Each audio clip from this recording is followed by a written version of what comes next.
His profound experience in behavioral sciences, as well as in Indian theater and dance, has led to the development of a unique approach of personal unfolding and organizational transformation. He has worked with some of India's most prestigious organizations in leadership development and personal empowerment and coaching. His work stresses experiential learning and laboratory learning whenever possible, both in the academic institutes dedicated to human development, which he founded, as well as retreat programs based on innovative work around traditional Indian epic stories and based on Mahabharata. This juxtaposition of inner and outer exploration has been invaluable in making his personal spiritual journey meaningful and pragmatic. About 10 years, at the age of 60, 10 years ago, Raghu and his wife Sashi were asked to mentor a young group of sacred activists, today called Ritambhara Ashram, a group seeking a way of inquiring into life's questions through yoga, delving into profound transformation of self and alternative ways of living. Raghu is ever as so thrilled to be mentoring and guiding this group, among others, at this stage of his life, in which he is pursuing and experiencing his own path of aging wisely and consciously. So Raghu is our first facilitator, and then I will be introducing Ronnie to you. Ronnie was born in the United States to parents who were immigrants to the US from different countries, a father who was a Holocaust survivor from Poland, and a mother who was a ninth generation Israeli. Ronnie learned early in life how to move between languages, cultures, and traditions. Raised in a traditionally observant Jewish home, Ronnie moved to Israel at age 21, where he now makes his home. He tends to feel more comfortable being called a lifetime seeker, as his spiritual and identity quest has taken him long and far. In his 20s, he spent 5 years in East Asia, primarily delving into the martial arts of Aikido, Tai Chi, the philosophy of J. Krishnamurti, Buddhist meditation, philosophy, and psychology. Yoga has never left his life since taking his first course 42 years ago, and he continues to explore the power of yoga today more than ever. After a career of 15 years in international marketing in the technology field, Ronnie made his career transition to life and business coaching. Today, he is one of Israel's most experienced coaches, integrating innovative methods of mastermind group facilitation and storytelling. 2 years ago, approaching his 60th birthday, Ronnie felt the time had come to enter a new phase of life, and he began to prepare the transition with deep, reflective work and the development of his own programs for conscious aging. His path has led him to engage in Saging International programs. He is today a certified Saging leader intern and has been my volunteer partner in sourcing speakers and developing our exciting upcoming program, World Wisdom Traditions, to be launched in just a few weeks. And you can find out about that in the October and in the November bulletin to come. Ronnie has recently come out with a new digital book called The Inner Path, Finding Meaning in Life After 50, as well as a new website called Aging as Opportunity. In January of this year, he developed his own rite of passage to age 60, which included a retreat Mahabharata workshop at the Ritambhara ashram in India, which was founded and led by Raghu. Our relationship with Raghu and this workshop you are about to experience has been one of the blessings that has come from his rite of passage for Ronnie. So I welcome you, and I will turn it over so that we can begin our studies together. Okay. Namaste, everybody. Namaste. Thank you. Thank you. Namaste. Thank you very much, Rosemary. Thank you all. Thank you, Cindy. It's great to be here. We're going to have a great workshop together. I want to tell you a little bit about how it's going to work. First and foremost, we are at different continents of the world, and that's what's very interesting about this. And we will be giving you the best we can over the Zoom technology. Very quickly here, we will be going through a period here where I will actually be interviewing Raghu for about 30, 40 minutes or so. There may be some interchange, some time you can ask some questions. I'll tell you more about that. The goal for us is to give you an exposure to what's called Antaranga Yoga, yoga of the mind, how it actually helps people develop wisdom consciously as they age. This will include an explanation of our guru, the different ashrama systems, the 4 stages of development in life, which Reb Zalman referred to very, very in depth during his time in his book, From Aging to Saging. Following that, Raghu will take us through a very extraordinary meditation. That's when you lie down. Don't lie down yet, okay? Because we still want you very, very awake. But after this meditation, we will be really primed for breakout rooms.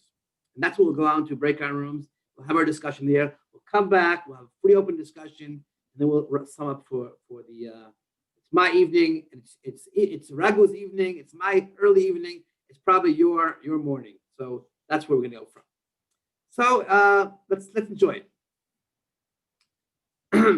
One last thing before I get going here is that because we're interviewing over Zoom, sometimes you don't have direct eye contact. So, you don't know exactly when to come in with the question. So if it seems like I come in a little bit, kind of cutting Raghu off, I apologize ahead of time. He says it's okay. It's basically to get the flow going here. So we're fine with that.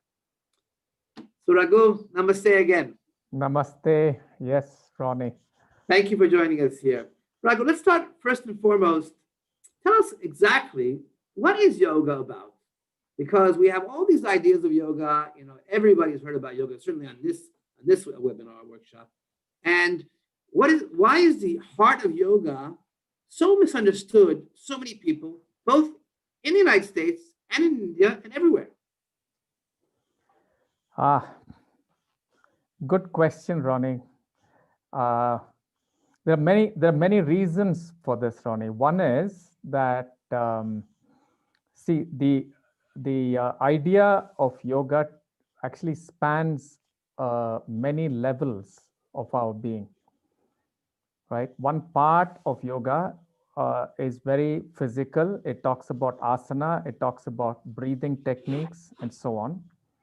So sorry, Raghu, when you say asana, I'm going to cut you off for this because what do you mean by asana? Physical practices, postures, and so on, right? That's asana. That's very physical, that's very obvious, and it's also very exotic, I guess. So you have people doing all these interesting postures. So people get taken up with it. And the other thing that's become popular is the breathing techniques, because you just have to start doing some deep breathing and you can experience the positives of it. So people get taken up with this very easily. And unfortunately, a lot of yoga just stops with this. And this is just the tip of the iceberg. So today, unfortunately, yoga means just the postural practice and a little bit of the breathing practice. Yeah. The other thing that's become popular is mindfulness, and mindfulness is a very huge part of yoga, but it is being presented as though it's a separate thing. Yeah. And then you have a whole lot of practices which are talked about in some of the most important texts of yoga, which talk about what today would be called psychology. So a lot of ideas about what is perception, how does the mind work, how does the mind transform, how do you enable the mind to become more and more sharp so that it can perceive truth, can perceive reality as it is. So there's a whole cross-section of work. This is what is called Antaranga Yoga, which means the yoga of inner work, not the yoga of the outer work. And interestingly, one of the most important texts of yoga, which is called the Yoga Sutra, goes even further. And this part has again become very exotic. All this idea about samadhi and so on has become very, very exotic. People talk about it, whether or not they've reached those states. Because according to yoga, if you do not go through the middle part of what I call the Antaranga Yoga, the inner transformation of the mind, your mind is not capable of samadhi. What does samadhi mean exactly? Samadhi is very deep states of attentiveness where the mind quietens down completely and you, in a sense, go beyond yourself. You get into very deep, perceptive, attentive states of mind. That is samadhi. Mm-hmm. So when you say Antaranga Yoga, you're talking about yoga of the mind, right? I'm talking about the yoga of the transformation, mind transformation. And this could be any kind of yoga as is known in the West or in the East. No, it's not any kind of yoga. There are lots of specific practices that are talked about in many texts. But because the teaching of this has to be much more subtle, one-on-one, it's a longer term practice. It's not something that people can learn in 5 weeks and 6 weeks and 8 weeks and go around and teach. Right? And today, most of the yoga teachers go through a 200-hour training somewhere and get stamped as a yoga teacher. So they're teaching asana practice. Now, it took me 5 years before my teacher said, okay, you can start teaching now. And 5 years of continuous work, not intermittent work, every day. Yeah. And so the understanding that I have of yoga and when it's right for you to teach yoga is very different from what I see happening today. Okay, so let's go to the subject. Sorry, let's say we're here in Saging International. It's an organization dedicated to saging, which is conscious aging of a certain kind, a specific kind, which we all follow and are very much appreciated. You'll get into this in a bit later, but just tell us in a nutshell before we get into talking about yourself a bit. What's the connection between Antaranga Yoga and aging? What benefit is involved there? What's the direct connection? The direct connection is quite simple, Ronnie. The entire process of Antaranga Yoga is for you to be very conscious of and attentive to your inner processes, your body, your breath, your emotions, your mind, the way you interact with the world, and so on. And in the yogic understanding, this is constantly changing. And to understand how I respond across change is a very central part of understanding of yoga. So at different stages of my life, there are different ways in which my body responds. Yeah, one very simple area in which one can look at is one's relationship with food. So there's a lot of teaching in yoga which says, can you examine your relationship with food? How does the food you eat impact your sleep? How does the food you eat impact your moods? Yeah, so being attentive about all this helps you as you go through every transition. Yeah, and these transitions could be like, within a week, if I'm traveling from one place to another, can I be attentive to what's happening to me in the change, in the shifts that are asked of me? And once I start learning how to be attentive to myself, then I deal with aging in a way that's very, very different. I'm not surprised by what's going on. I am flowing with change. Mm-hmm. So one very important part of yoga is to learn how to flow with change. So if I understand what you're saying is that it's not necessarily about aging, it's about changing. Yeah. aging is a consequence of changing. Mhm. Good. Raghu, let's do, before we get into the crux of the theory and the philosophy, let's hear about you. I'm sure everybody's very curious about you. As Rosemary Yeah. said, you're the Okay. first, together we're the second foreigner. I'm a half foreigner because I was born in America. You're a real foreigner, for to say. You're the Okay. first Indian teacher. So we really want to know about you. So tell us about where you were born, how you were brought up, how you found yoga, and how it affected you over all these years. I was born in Bombay actually, and then my parents moved to Madras, which is now called Chennai. So most of my study and most of my uh, education has happened in what is now called Chennai, and it's an interesting combination, Ronnie, of many things because India is a colonized country, right? And it's not even a fully colonized country. It's a half colonized country. So many of us grow with two traditions, right? There's a lot of the traditional Indian ways of learning about yourself. There's also a very strong westernized schooling. So many of us, I mean, especially educated Indians, go through two tracks.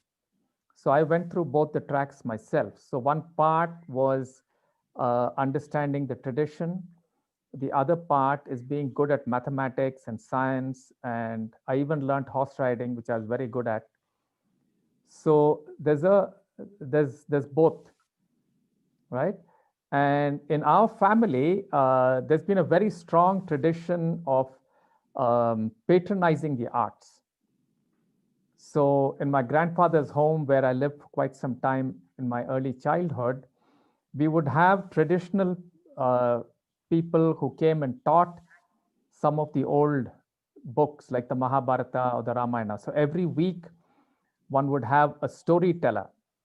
There are traditional storytellers who sing and who will, partly enact and who will go through the whole story, right? So those kind of people would come very often. There'd be musicians who would come and who would perform in the home. And I'm talking about 60 years and not back, yeah, when we still, much of this was happening. This doesn't happen all that much today. So there's been this all the time in our homes. So at some point of time, one has to ask a question. Now, which track am I going to take? Yeah. And what happened to me was that I met a very important person in the Indian in the Indian independence movement, also a person who had been with Gandhiji for many years. Mahatma Gandhi. Mahatma Gandhi. He was a direct, yeah, and he was looking after Mahatma Gandhi in his final years and so on.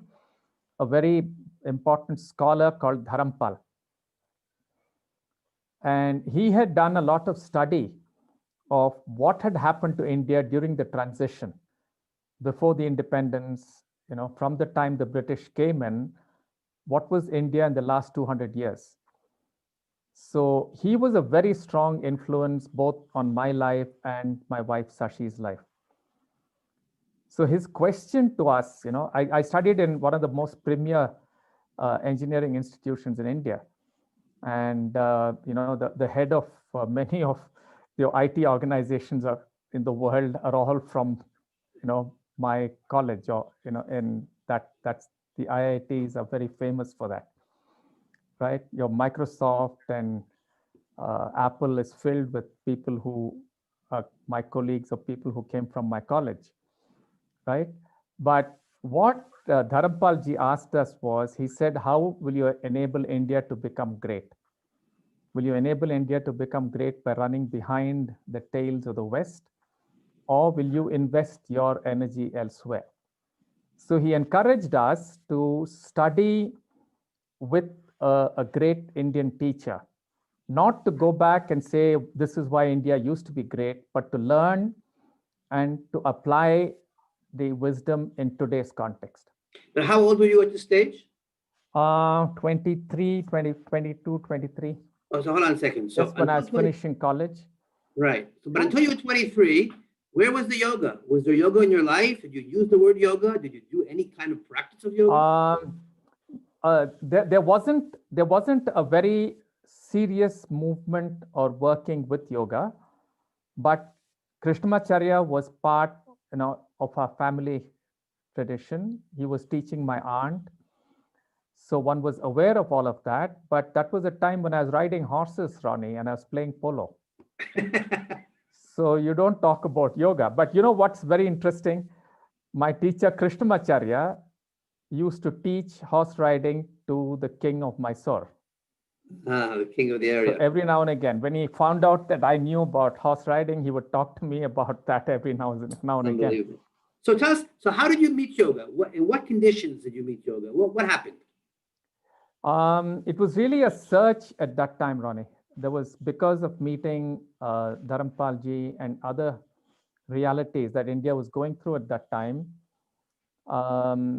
I decided not to go very far into organizational work. I was working in an organization at that time. I dropped out and took up studying yoga with Krishnamacharya. And Krishnamacharya is the greatest teacher in recent times. I was very, very lucky to have met him. And his understanding of everything that is related to the tradition of India is very, very deep. Let me understand. You said you were searching. Can I ask you, Yes. searching for what? Searching for what? Searching for meaning in life, searching for, how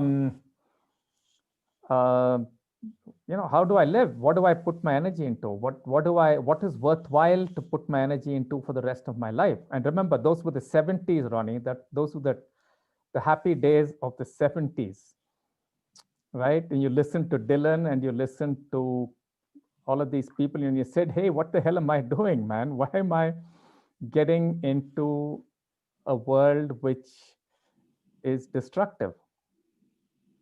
And how do I live a life which is not getting into this destructive processes? Right. And so yoga was very much the answer. And it's also very interesting because I met Krishnamurti around the same time, and Deshikachar and Krishnamacharya at the same time. And Deshikachar was Krishnamurti's teacher. So I had very interesting dialogues with Deshikachar, who was the son. Right. He was also an engineer. He was also an engineer, and he had moved out of engineering and followed his father's path. So there were a lot of things to discuss about the world and understanding the tradition, understanding Krishnamurti. How do you apply it in the world? What does it mean? And Wonderful. So on. So it's a very exciting 10, 12-year period. Wow, great. Okay, so maybe we now go over to hearing about the theory. If you want to show a slide or something, the background. I'll just talk about it. The slide will be not necessary. Okay, so everyone has the handouts, right, Rosemary? People have the handouts, so they can refer to it if they like. Okay, so you have the handouts, and you'll talk from your verbal speaking, and they'll have the handouts if they want to look at it, right? Yeah. Okay. Yes, go ahead. So what's the question, Ronnie? Well, I want you to maybe start taking us through the 4 dimensions, principles of life, and then the 4 ashramas, and explain it to people who don't have a background with it. Okay? Yeah. Okay.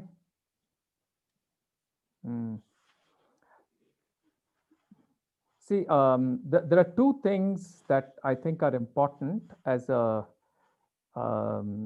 basic idea before you go into the details of it. Many ideas in yogic thought and Indian thought in general have a circular idea. Okay, life is a circle, time is a circle. So one, in a sense, a geometric idea of all of Indian thought is the circle. right? There's another idea, which is to say that understanding how you can get a square in the circle is a very important pursuit. So I don't get caught in tumbling into life. I don't get caught in the flow of life without any consciousness. So the entire development of the consciousness is seen as how do I attain to a perfect square? Yeah, and it's been such an important idea in Indian thought that to be able to draw a square and a circle of exactly the same perimeter was some kind of a religious exploration, which is why we discovered pi, what pi means, na? The if you remember your math. No, I don't remember anything. No, pi is a very important number.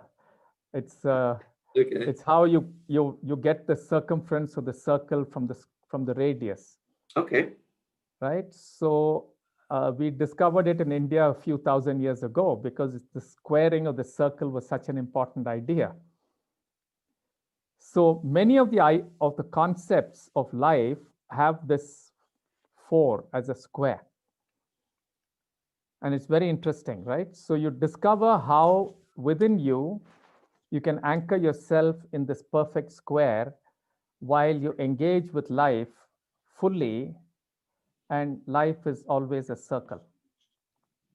Okay. Right? So what are the 4 sides of the square? So the base of the square is called dharma. Now, dharma is a very interesting word. It is not very easily translatable into English. But you get an understanding of what the word means in operational, practical terms. Yeah. So if I ask myself the question, how do I act in the world in a way that gives me life, makes me feel enlivened, flourishing? And if I'm talking to you, Ronnie, how does it help you to flourish? How does it help you to feel enlivened? And while you and I are engaging, how do we help our entire context to feel enlivened? That's the word dharma. That's the word dharma. It has anything to do with the Buddhist dharma, or is it different? Same. Buddhist dharma, they use the Pali word dhamma, but it means exactly the same thing. Okay.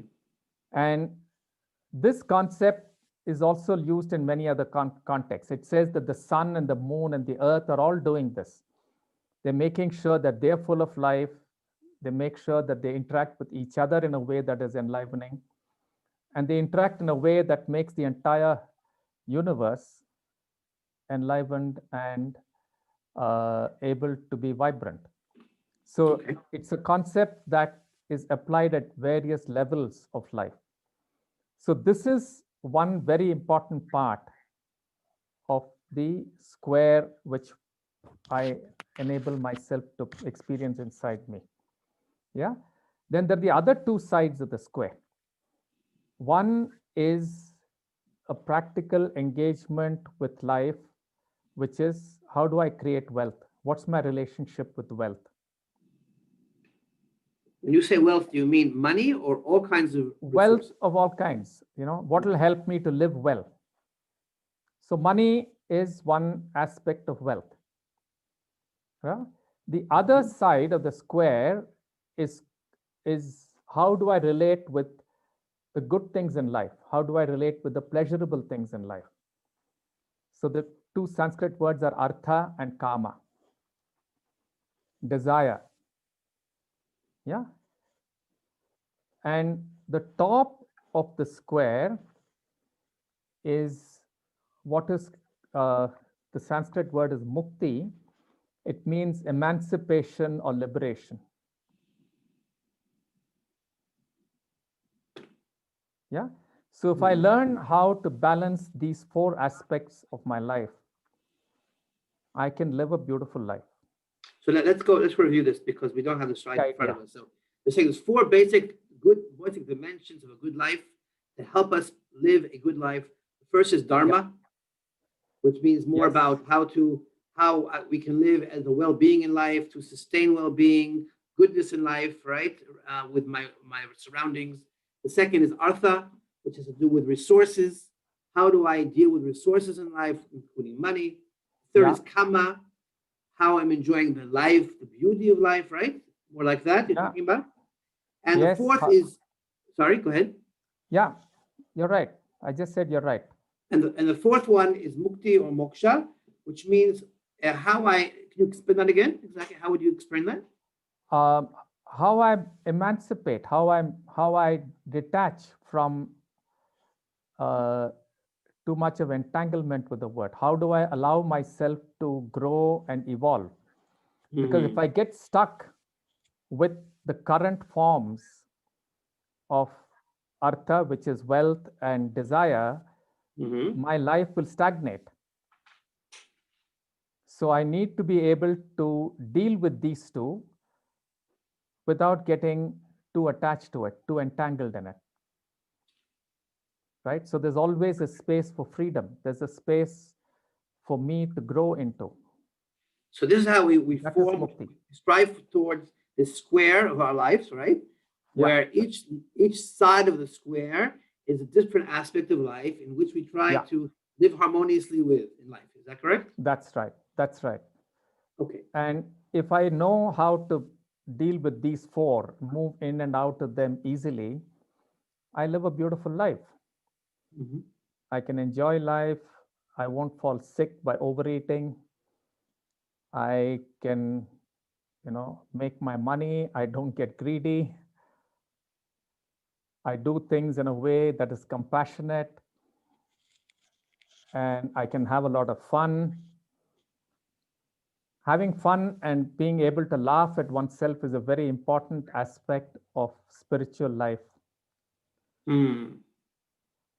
So we have a lot of gods who play fun. Yeah. Yeah. Okay. So do you want to ask open for questions, or do you want to the second part? Yeah, sure. Yeah. If anybody has questions about this, sure. Okay, so please, if anyone has a question, I'll go into gallery view here. Let's see anybody. Just sort of show your hand, and you can unmute yourself, or we go into the second part, and you'll have more interesting information. So, anybody have a question until now? Please click a gallery view if you want to ask questions. You can see everybody. Okay, I don't see any. Rosemary, yes, go ahead. Yeah, and this is also interesting and so helpful. And I'm wondering why it hasn't been hidden really, but why haven't we learned more about this in the Western culture? I mean, I can only guess, Rosemary. I can speculate. See, when people come here and learn yoga, I think they find some of these other ideas a little restrictive. Right? And so a few people who go into ashrams, I think they would know. But people who've learned a superficial aspect of yoga wouldn't have bothered to understand these things. Interesting. Yeah. Thank you. Because I know, for example, there's a lady called Mira Ben Bosch who's been doing a lot of work with Google, and she's created a whole host of ideas about how to look within and so on. In some of her writing, there's a reflection of an understanding of this. But it's not very common, Rosemary, like you're saying. I think most people skip these slightly more difficult parts. Okay, thank you, Rosemary. Raghu, maybe I can share the screen for a second about the next part you want to talk about, if I can. Sure. I can do it. Sure. Okay, can we all see that?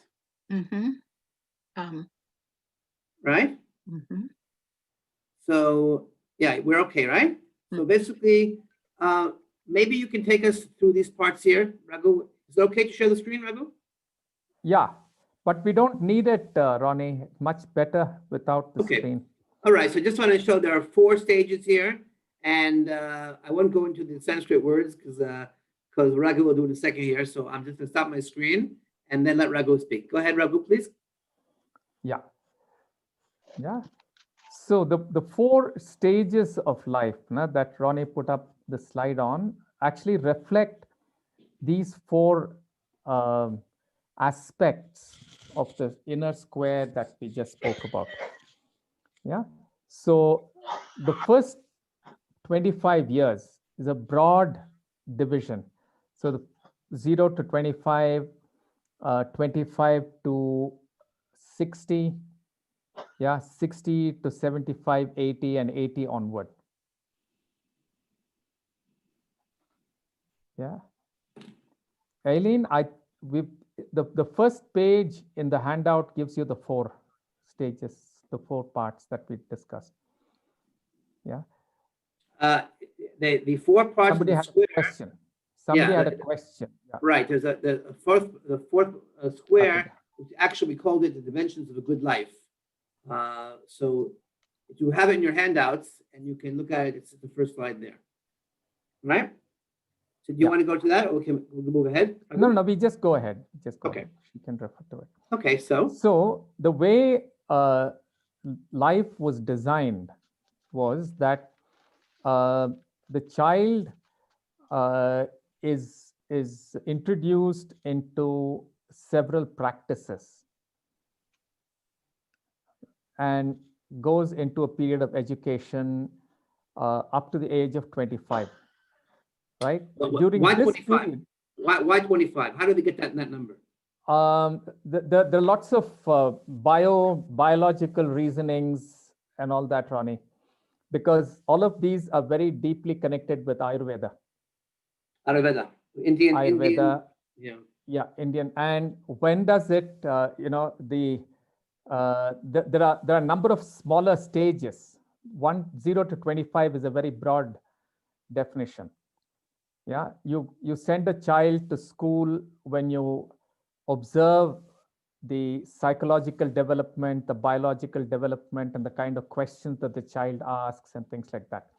Yeah, not that it's followed today. Yeah, now you just get packed off to kindergarten or whatever it is when you're so many years old and so on. But that's not the design. The earlier design was very clear. They looked for certain factors in the child's development where the physical, the psychological, and the social would come together. Right? So around 12, 13 was when they said is the time for the child to go into what they call an ashrama, to study. Right? So that's the time when the child is starting to ask certain questions. Right? There's an age of 5, which is another important age. So at each of these transitions, we actually go through a small celebration, which includes some Vedic rituals, which includes a social context creation, and so on. So the child is helped to understand these transitions. You go through it too. In every culture, it's there. We've forgotten about them mostly. Yeah, but here in India, at least in some places, we still retain some of these processes. So I went through all of that. Let me understand. These are 4 stages coming from traditional Indian yoga philosophy, you can say? Yoga is one of the parts of Indian philosophy. It follows all of the other ideas, which are Vedic. Vedic, okay. Right. So by the time you're 25, you've been through quite a few transitions. Okay.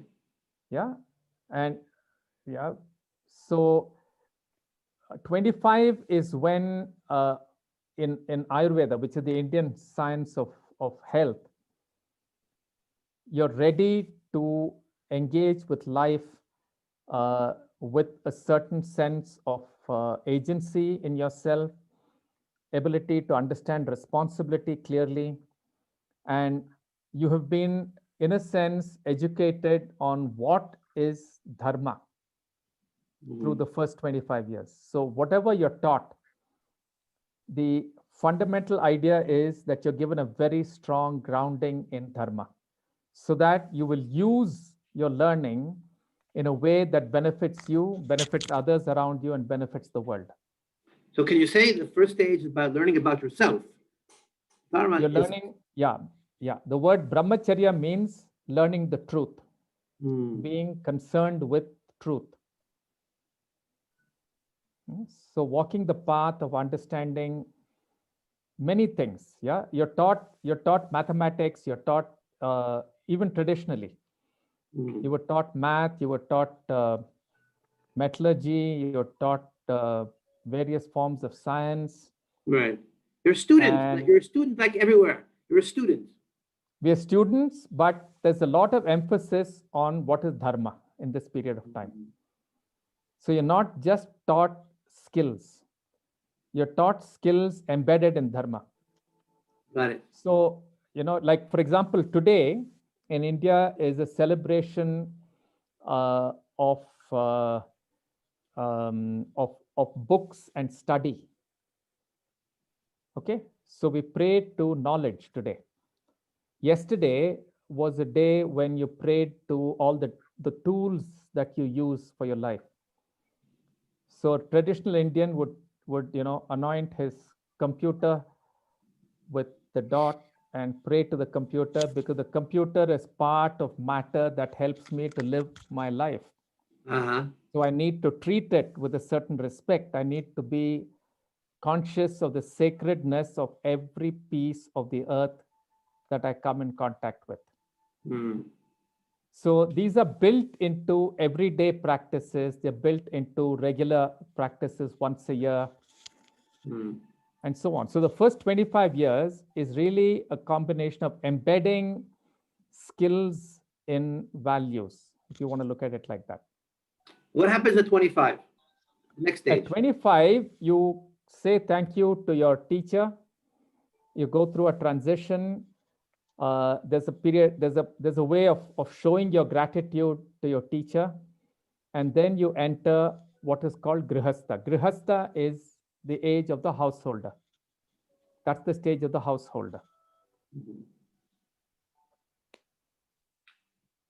And how long does that go to? What age does that go to? 25? That goes on till the end of your life, but between 25 and 60 is when you engage actively with what I call Artha and Karma, where you enter the world, you engage with the wealth creation, you engage with enjoyment.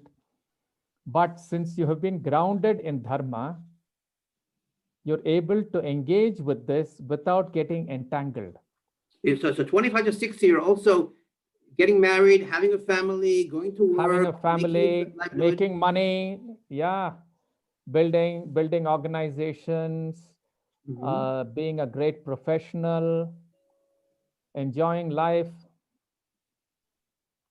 working hard.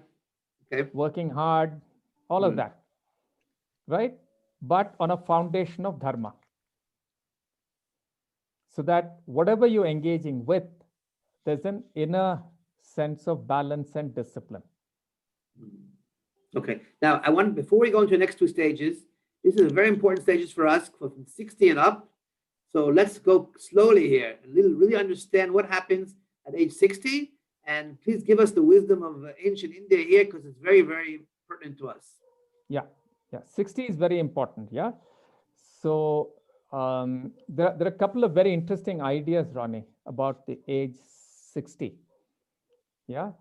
In Indian astrology, we have cycles, right, of various things. I think it's true of all astrology, but the positions of the planets when you were born come back to exactly the same configuration when you're 60. Yeah, they come back to the same configuration, which means cosmically you've been through one cycle of life. So the entire the celebration, the religious rituals that we do at the age of 60 are celebrating this fact of having completed a cycle. Yeah, and what we go through at that time is extremely interesting. The husband and the wife sit and have a dialogue with each other, and they have a dialogue with time. Time. Time, yes. So T-I-M-E. Time, time. Yeah. So when I was 60, I had a dialogue with time. So I told time, look, I kept fighting with you for the first 60 years. I never understood you properly. And because I didn't understand you properly, there are many things that I might have done to myself and people around me that aren't very, very great. Yeah. So now that I've understood, and now that I've been through one cycle, okay, I'm going to be your friend, and can you be my friend? That's the gist of the whole dialogue. Right? And then I tell my wife that, look, whatever promises I made to you now, I'll have to recalibrate all of them. Right? This is the way we lived so far. This is what we thought we would do. Now that we're 60, we have to shift. It goes both ways. Yes, the wife tells the husband too, yeah? Yeah. And it's very interesting, Ronnie. One of my relatives, when she went through it, she said, do I have to make all these promises to the same old guy? Can I have somebody else sitting here? So it's really like renewing and completely starting from scratch again, because the cosmic forces have given me an opportunity to reorient myself again to life and to time. Okay, so this period here from 60 to 75 or 80, that's what you said? 75 Yeah. or 80? Yeah. What happens there? It's called Vanaprastha, right? Vanaprastha. So what happens at 60, there? So at 60, what I do is, again, I offer my gratitude to all the forces, all the energies, all the people who have brought me here, and say, hey, can you now help me to go further? So at every transition, the whole celebration and the religious rituals we go through have two sides to it. One side is to show gratitude to everything that's brought me here, and then to ask the same forces to take me through the next period of my life in a way that is beautiful. Now, what does that mean practically? Because it's very important for us at saging at this point of life. What does it mean practically? What do people do during this third period of life, this Vanaprastha? In Vanaprastha, you start moving more into what I call the mukti, the top part of the square, where you let go. You learn to let go.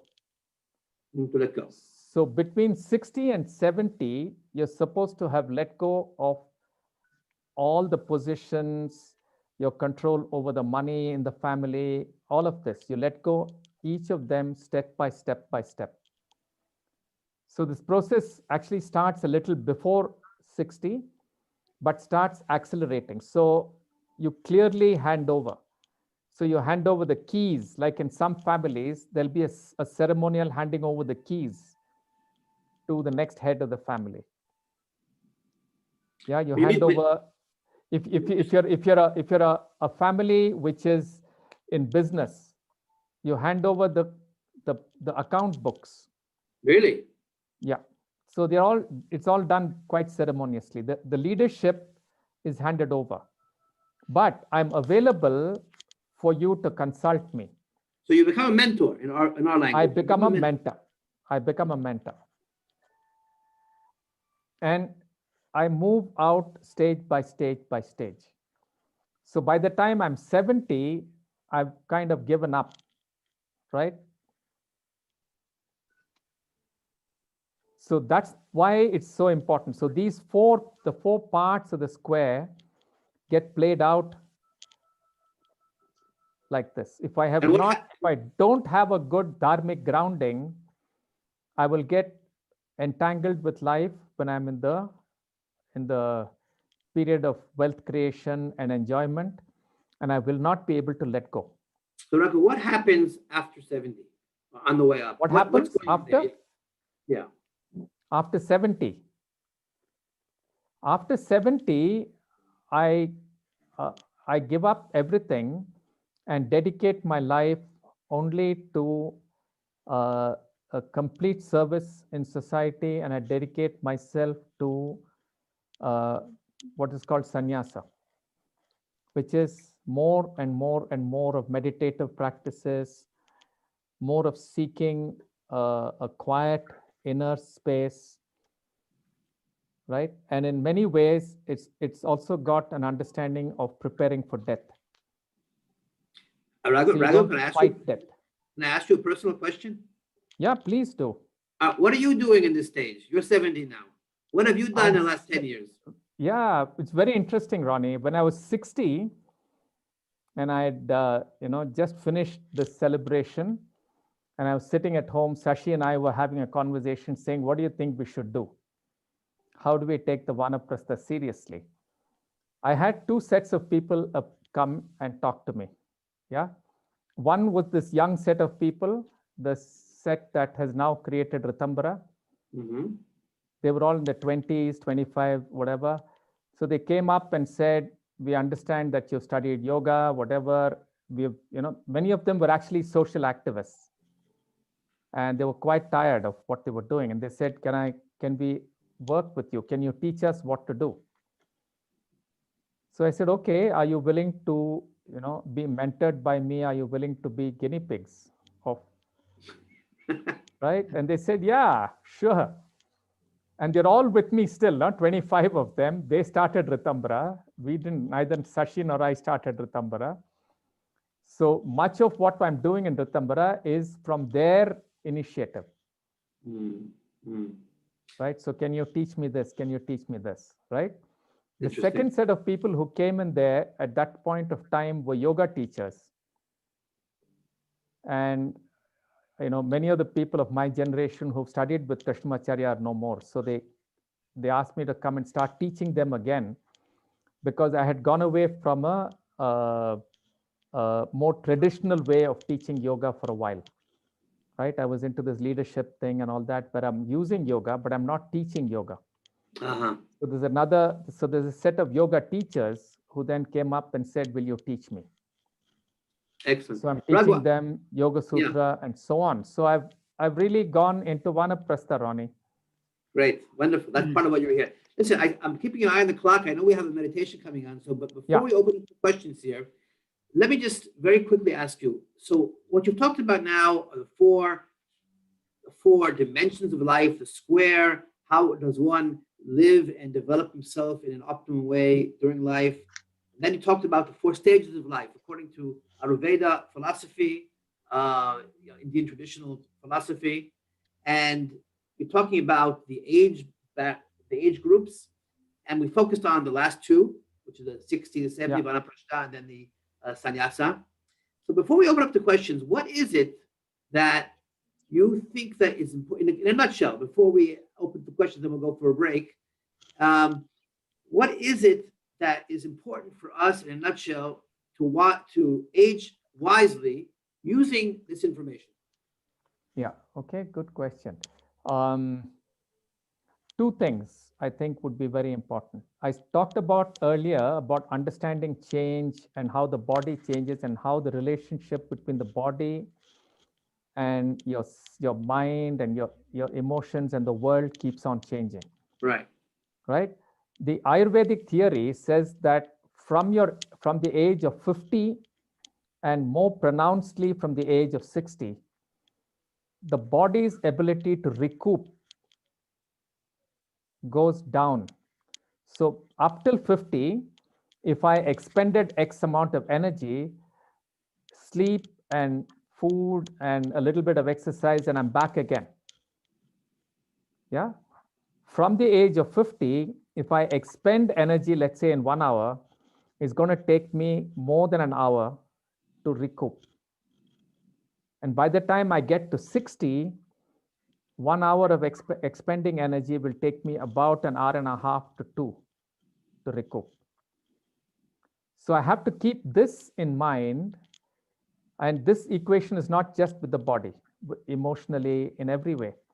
It's going to take me longer to recoup than the amount of energy I spend in a point of time. So balancing your ability to engage and disengage is very important. right? In everything, with food, with the way you engage with people, with work and everything, you start reworking this balance. And which means you have to pay attention to it and start studying this balance carefully. The way your body can digest food changes. So you have to be careful what you eat. So you have to start shifting all of this when you're between the ages of 50 and 60. And when you reach 70, again, there's another shift where you start being even more careful with your food. Right? How about your wisdom? How about your wisdom? What happens to the wisdom at 60, 70? When you do all this, your wisdom grows, Ronnie. When you start being attentive to every aspect of your engagement with the world and start giving yourself time, this is the mukti stage now, where you're giving yourself more and more freedom to be. So you spend more time in self-reflection, you spend more time in quietness, and therefore you're able to re-look at your life in a whole different way. Good. Raghu, and when you start mentoring people, when a person asks you a question, and if you start taking that question seriously, you learn a hell of a lot more than just the answer you're giving them. Wow, that's really interesting. That's wonderful. So that's Raghu, the whole process. That's wonderful. Yeah. Let's stop now because people have heard a lot here. Let's see if there are any questions, and if not, we'll go into the break. Afterwards, we'll come back for the meditation. So I'll open it up now. Anyone has a question, please feel free. Just give me a little nod here, and we'll open you up.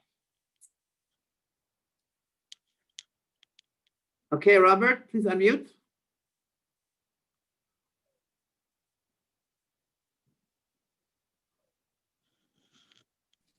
Okay. Yes, Robert. Hi. Hi. Good morning. Good morning. Evening, good day, whatever. Okay. So my question is, you described a path in your life where you were going down a more traditional path, going into engineering school, to the point where you made a decision, you took a path that was more spiritual and Robert, you're getting cut off. Allowing you to practice yoga and move on. Can you still hear me? Yeah, try again because you got cut off. Maybe stay near the microphone more. Maybe better chance of hearing you. Okay, so my question was, there was a description where you started your life and you were in a more traditional path of engineering school, and then at 23 you made a decision to go towards more spiritual path in life. So my question is, those of us who chose a more traditional path of pursuing a profession or whatever it is with their life, could they still have had the spiritual path coinciding with this? So you could do both rather than just make that decision at 23 and then go off to either one of going a more traditional path or more spiritual path. So is it possible I get your question. to do both? I get your question, Robert. See, I talked to you about the square now, the dharma, the wealth creation, following desires, and freedom, right? Those 4 parts. Correct. Because the question is not an either or. Yeah? Yes. It's not an either or. And, in Indian tradition, the greatest hero of the Indian tradition is the householder. The warrior is not the great hero. The mendicant is not the great hero. The renunciate is not the hero. The hero is finally the householder. Okay. So a householder living a life which is balanced, which is meaningful, and has compassion to other people is the spiritual life, period. So the rest of the practices are to enable you to act with compassion to yourself and everybody around, to use your knowledge with compassion, and to look after your body, you look after your emotions and all of this, so that you're full of vitality, you're full of capability to serve other people. That's Okay. that's the ideal of a spiritual life. Now it's all iconic. How do you show this, Robert? This doesn't sell. No, this is not good advertising. So you put this guy standing with one arm and one leg somewhere.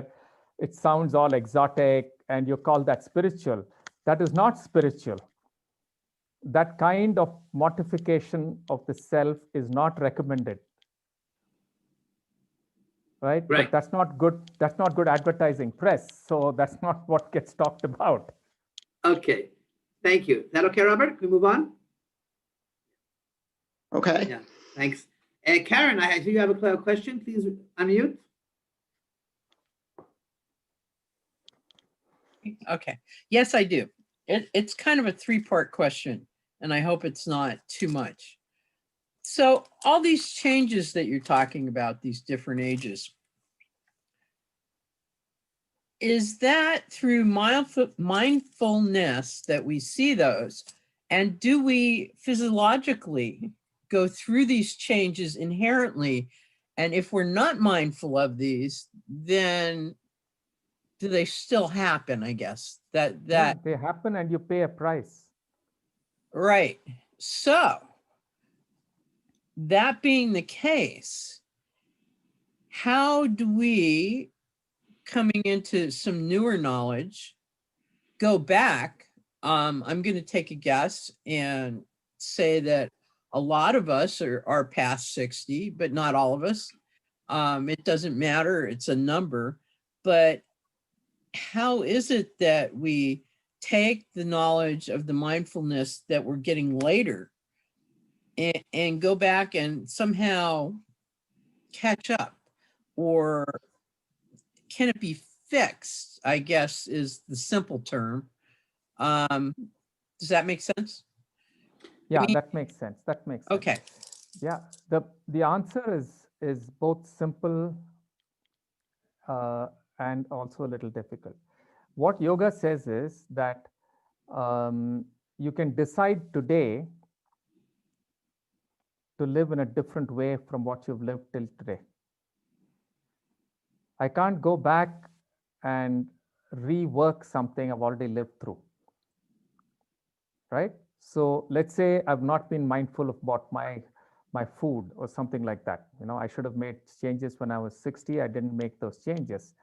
Today, you realize that you need to make those changes. So start today and shift your habits from today.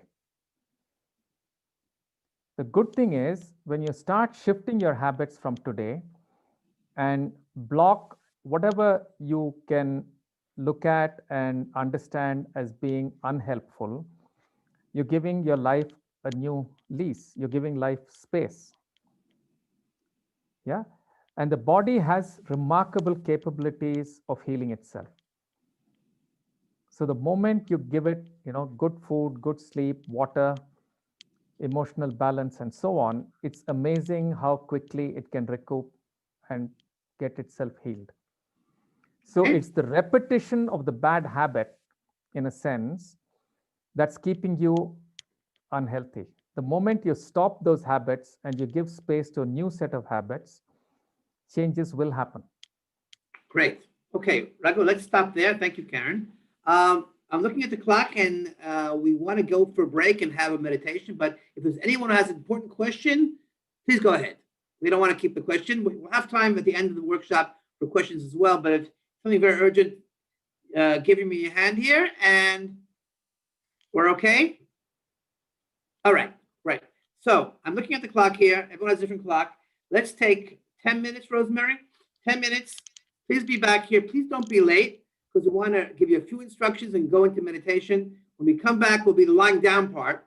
So when on your break here, if you want to lie down, it's a good idea. Try to make room wherever you are. And we'll see you back in 10 minutes. Thank you.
Okay, is everybody back?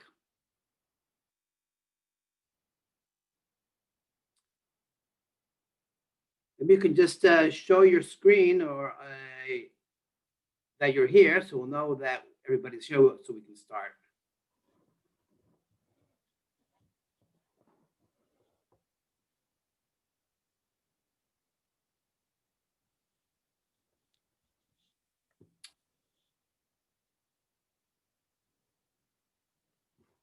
Just give us a little notice that you're around. Okay, thank you. Mary Lou, Jan, and Ed, are you with us? Eileen?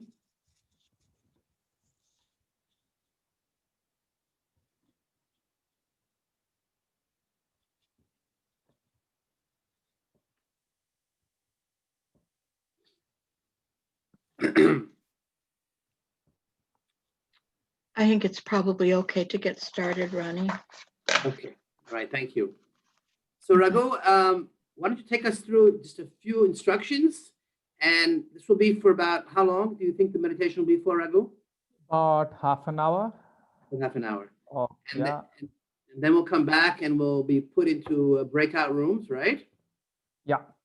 And we'll have a discussion in triads, and we'll come back and have a discussion about what you experience.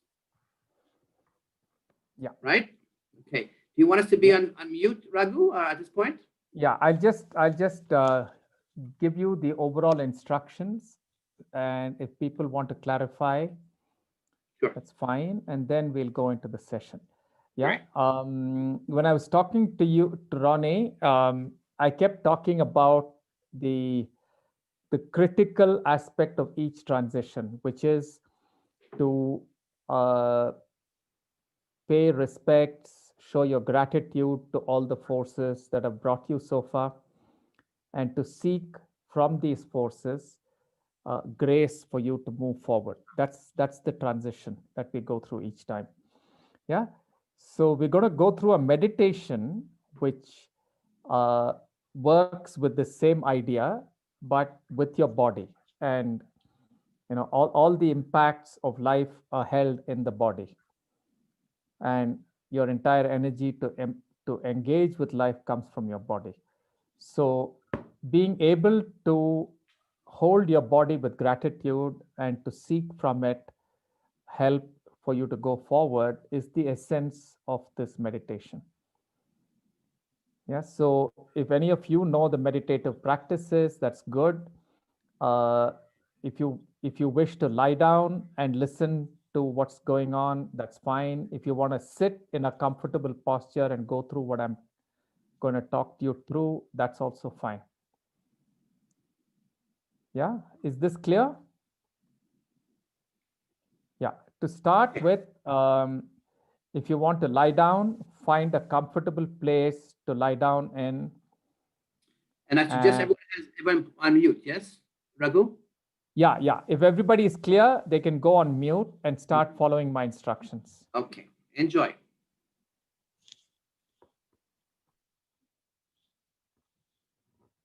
Yeah. So find a place that's comfortable for you, and lying down is preferable, but you can sit if you like. Yeah. And to start with, just pay attention to your breath. Just feel the breath coming in and going out at your nostril. Don't try to control the breath. Just get in touch with the breath quietly.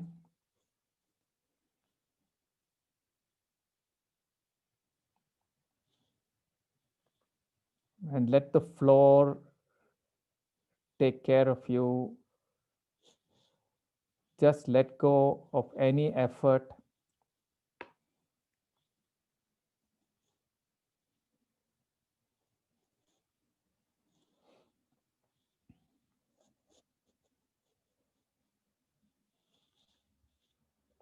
Don't worry about thoughts coming in your mind. If they come, let them come and let them go.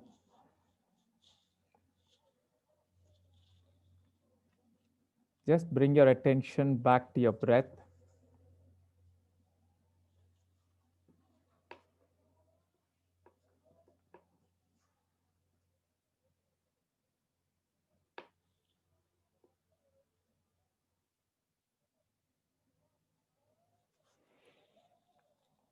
We're going to visit each part of your body, offer gratitude, seek forgiveness, seek help, and move along. Okay? So take your attention to your feet.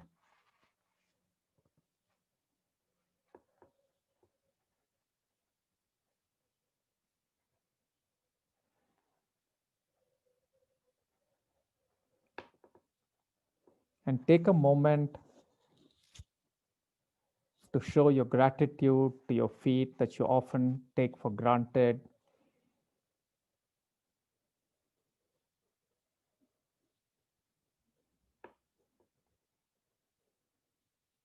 Seek forgiveness from your feet if you have not treated them well.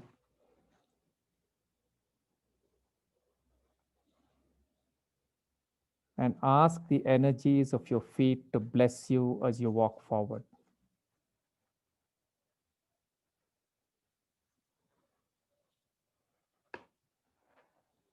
Now move your attention to your ankles.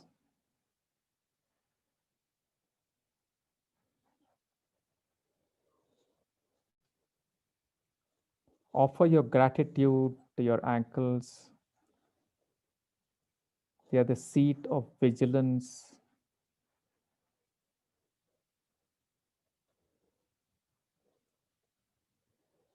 Seek forgiveness if you have not treated it well, and seek its blessings as you go forward in life.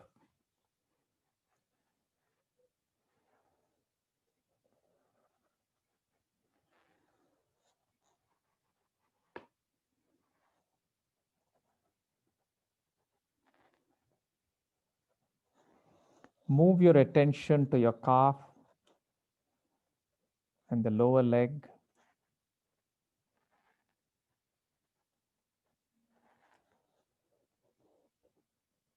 This is the center of balance.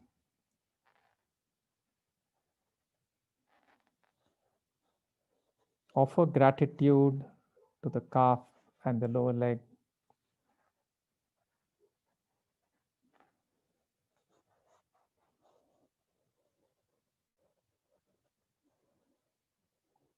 Seek forgiveness if you have not treated it with respect, and seek its blessings as you move forward.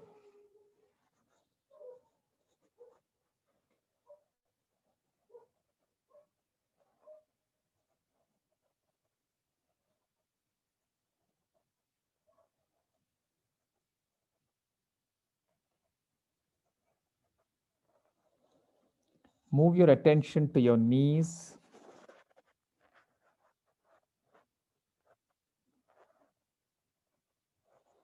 Your knees are the source of resilience.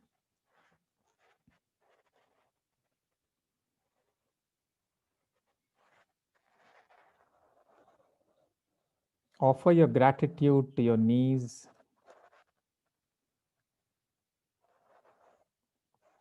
Seek its forgiveness if you have not treated it well. Seek its blessings as you go forward in life.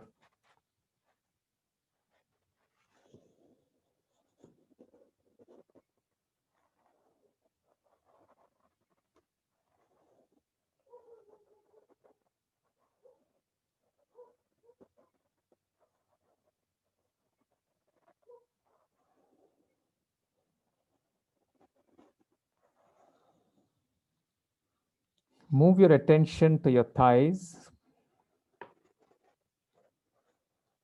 Your thighs are the center of your ability to take up a challenge.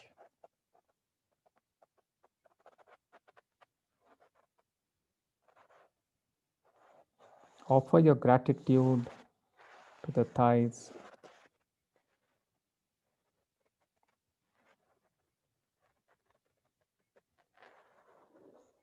Seek forgiveness if you have not respected it,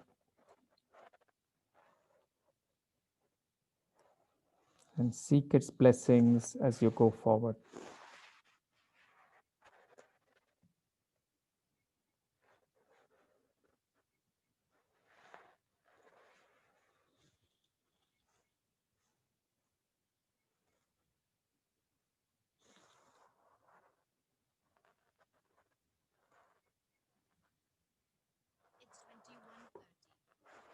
Move your attention to your genital area.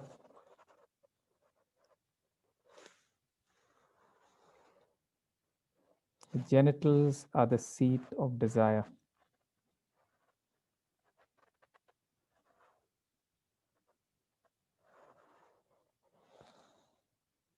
Offer your gratitude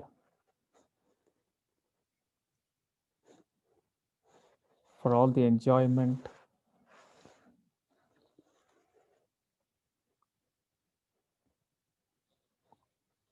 Seek forgiveness if you have not paid attention and treated it well, and seek its blessings as you go forward.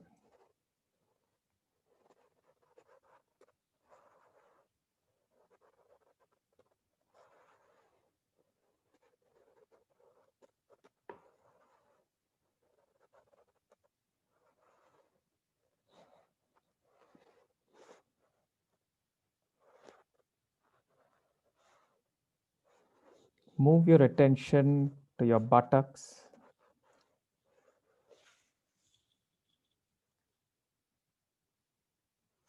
Your buttocks are the center of pride and arousal.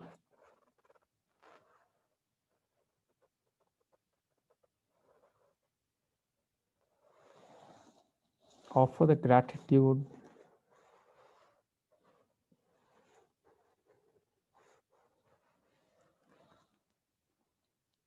seek forgiveness and seek its blessings as you move forward.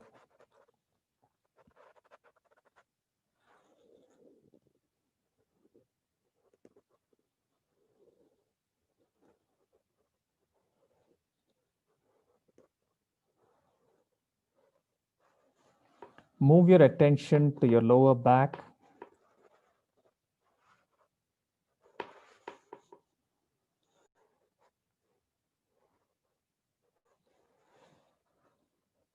Your lower back is the center of attentiveness.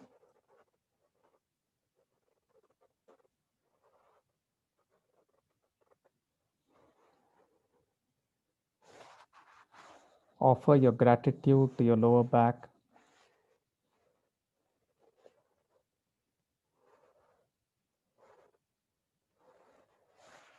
Seek its forgiveness if you have not treated it with respect.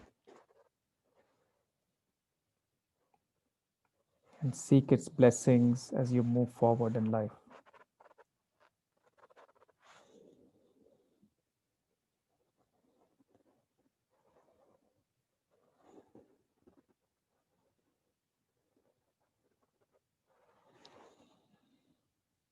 Move your attention to your middle back.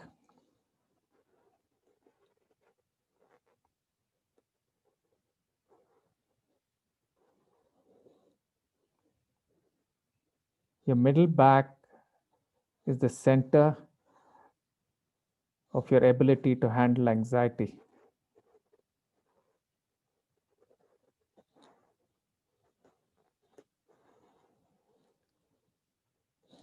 Offer it gratitude.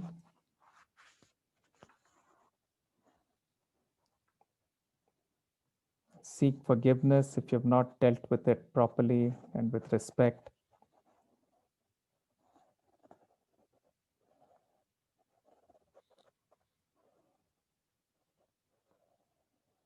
Seek its blessings as you go forward.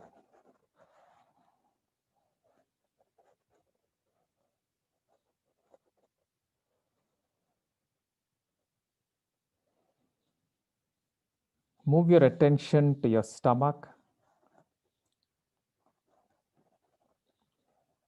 and your intestines.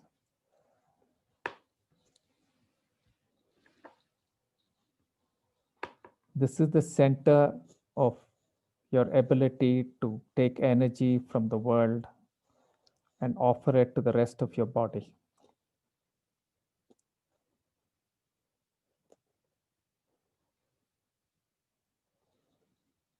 Express your gratitude to your stomach, to your intestines, and all the organs.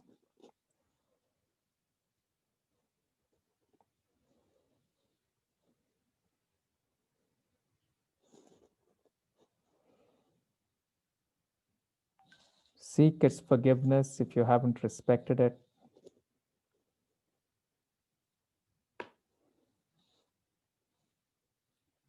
Seek its blessings as you move forward.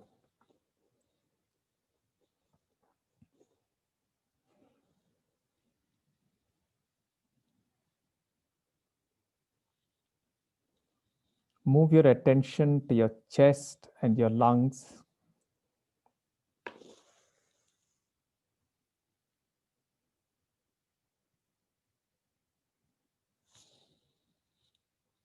The lungs are the center of your sustenance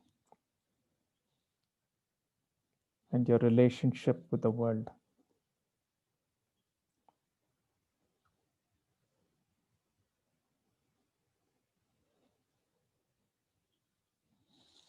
Express your gratitude.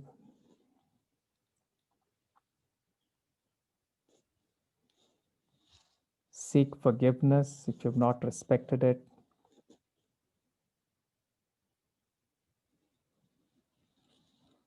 Seek its blessings as you move forward.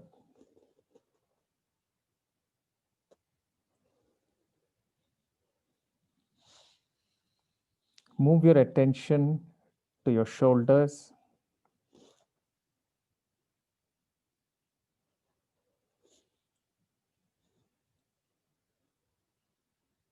Your shoulders are the center of responsibility.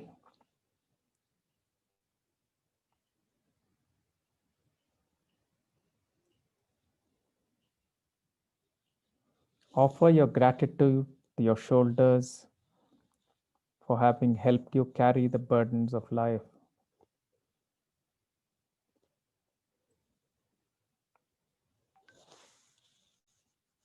Seek forgiveness if you've not respected it.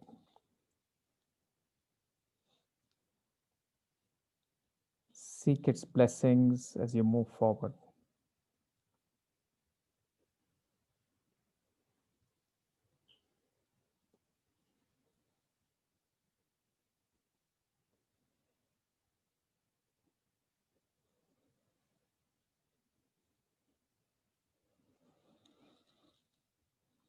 Move your attention to your upper arms.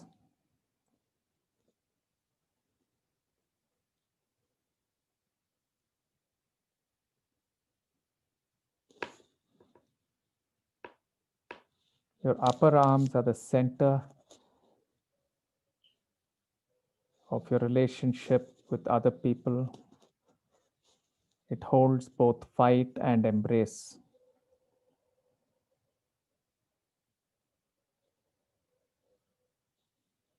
Offer your gratitude to your upper arms.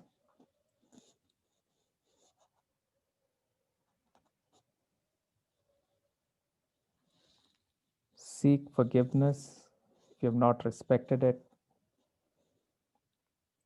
and seek its blessings as you go forward in life.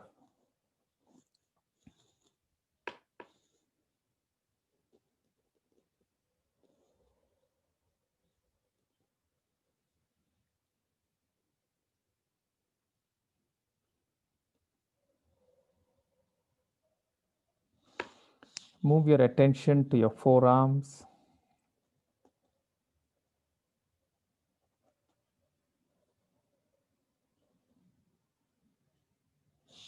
Your forearms are the center of your ability to hold on to things, to grasp.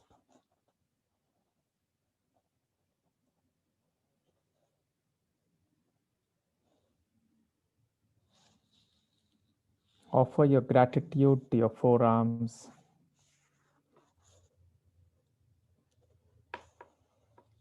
Seek forgiveness if you have not respected it.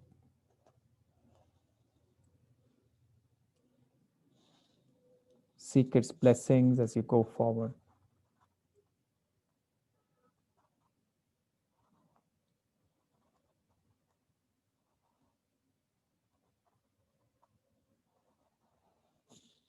Move your attention to your hands and your fingers.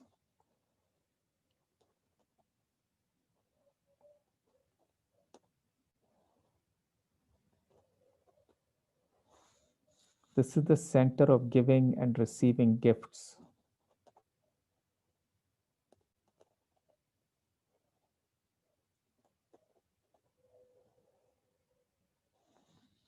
Offer your gratitude to your hands.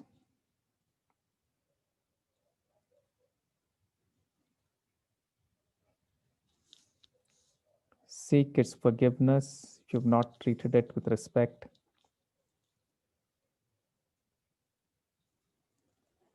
And seek its blessings as you move forward.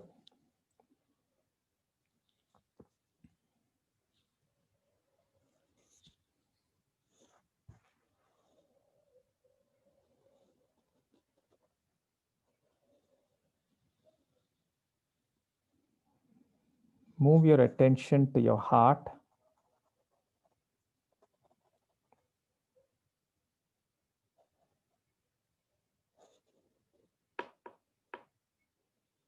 Your heart is the center of being grounded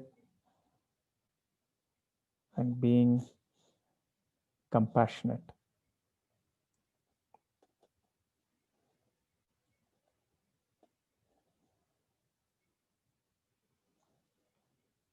Offer your gratitude to your heart.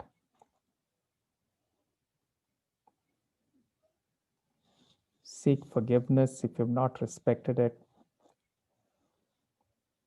and seek its blessings as you move forward.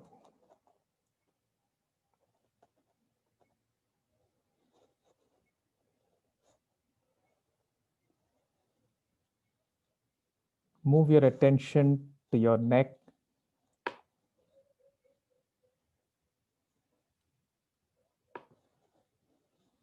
Your neck is the center of your self-worth.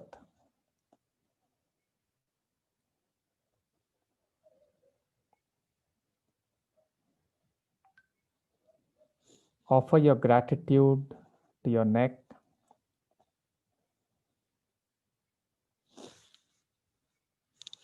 Seek forgiveness if you've not respected it, and seek its blessings as you go forward.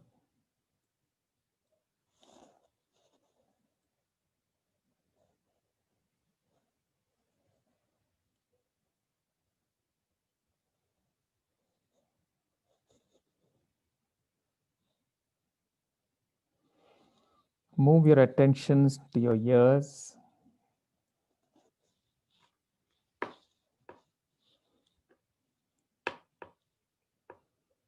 Your ears are the center of space that you create for your life.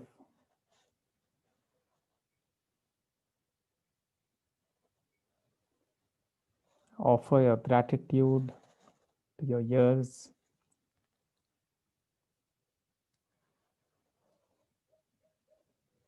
Seek forgiveness if you have not respected it, and seek its blessings as you go forward.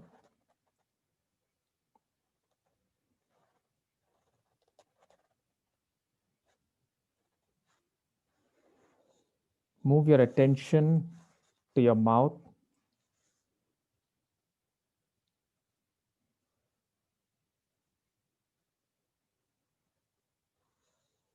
Your mouth is the center of taste.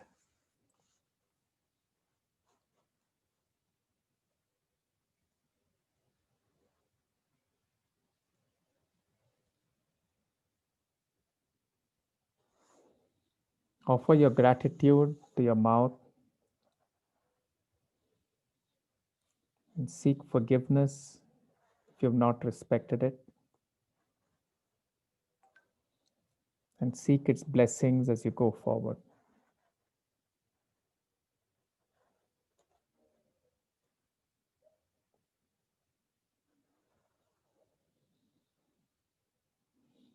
Move your attention to your eyes.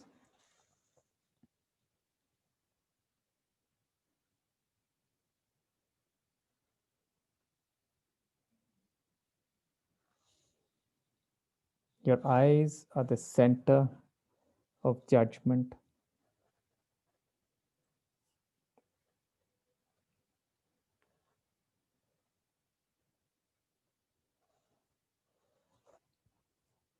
Offer gratitude to your eyes. Seek forgiveness if you have not respected it, and seek its blessings as you move on.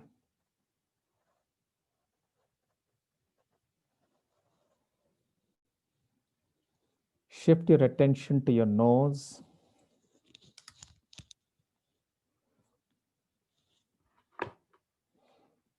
The nose is your center of intimacy.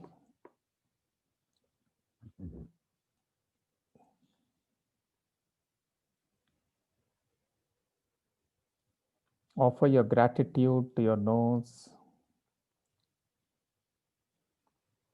Seek forgiveness if you have not respected it. Seek its blessings as you move on.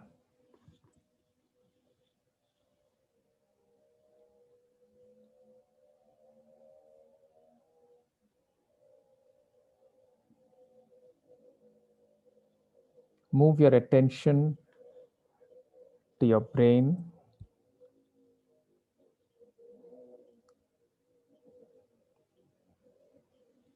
Your brain is the center of awareness.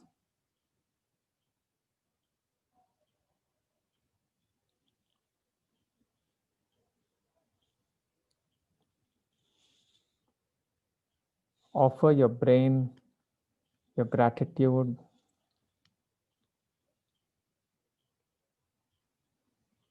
And seek forgiveness if you've not respected it.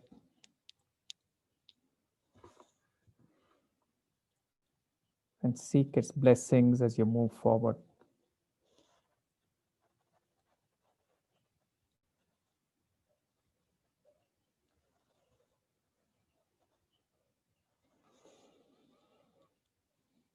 Now pay attention to your whole body.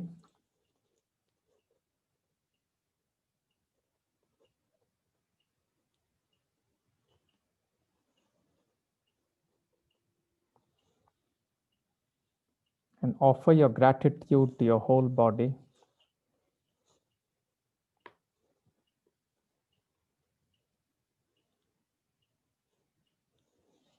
Seek forgiveness if you've not respected it.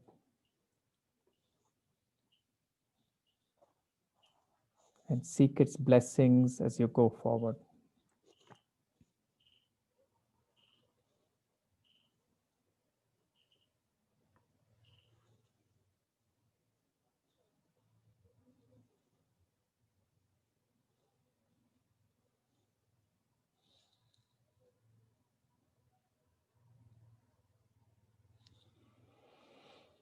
Start to feel the weight of your body on the floor if you're lying down.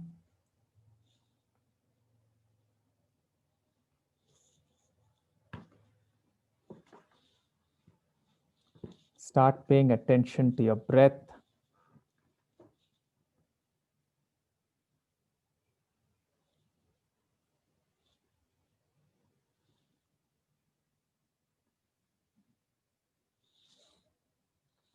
And whenever you feel ready, get up slowly. Take your time, get up slowly.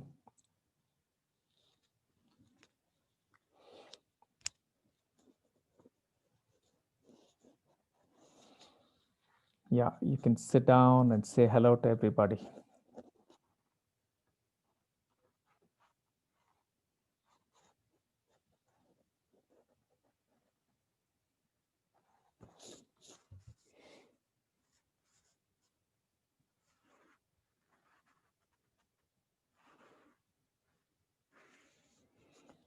If we were face to face, this is a time when you look at everybody and offer your love, receive love. I don't know how you're going to do it on the Zoom.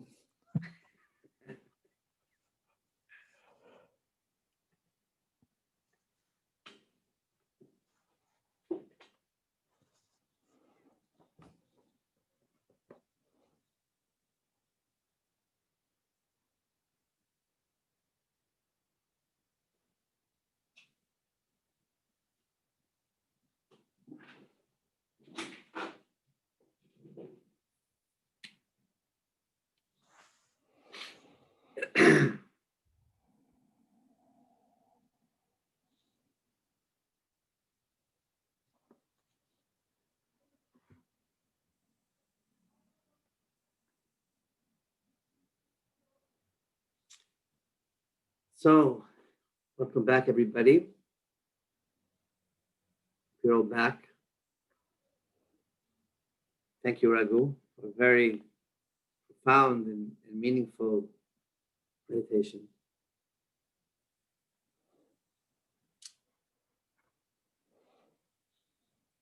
So, Raghu, would you like us to move into discussion in triads?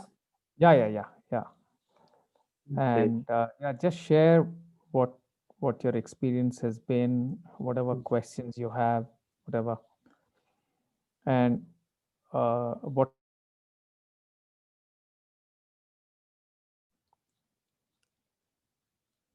Yeah. Am I audible? I thought I got muted suddenly.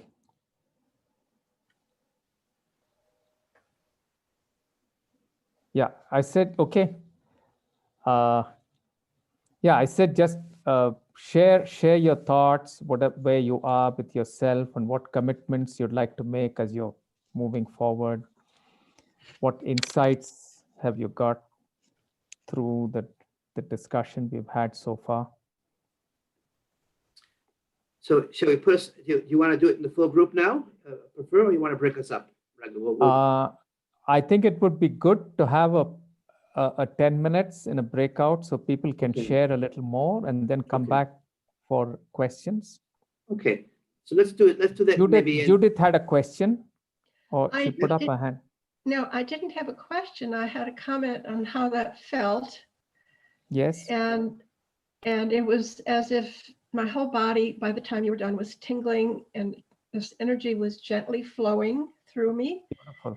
And many years ago, when I was a freshman in college, it was required that we took a course called Fundamentals of Relaxation. And that was what it was. And I thought that was very advanced for 60 years ago. Yeah, that's great. Yeah, that's great. I've been doing that kind of thing for a very long time, and I thank That's you. great. Yeah, you can do this. You can do this as often as you wish. Yes. Wonderful. So I suggest we go ahead and Cindy, maybe you can break them out into dyads, into twos. I think Raghu will probably be better. And let's take 10 minutes. After 5 minutes, let's each side share their experiences, their insights about going forth in life from what Raghu took us through. And after 5 minutes, you'll change over partners, and then we'll bring you back. Sound okay? Okay. Yeah, I'm gonna put everybody in the room. So you say 2 now? Yeah, we'll go for twos, I think. We have 10 minutes. So 10 minutes for twos, and we'll see you back. Okay. I'm open the room right now. Thank you.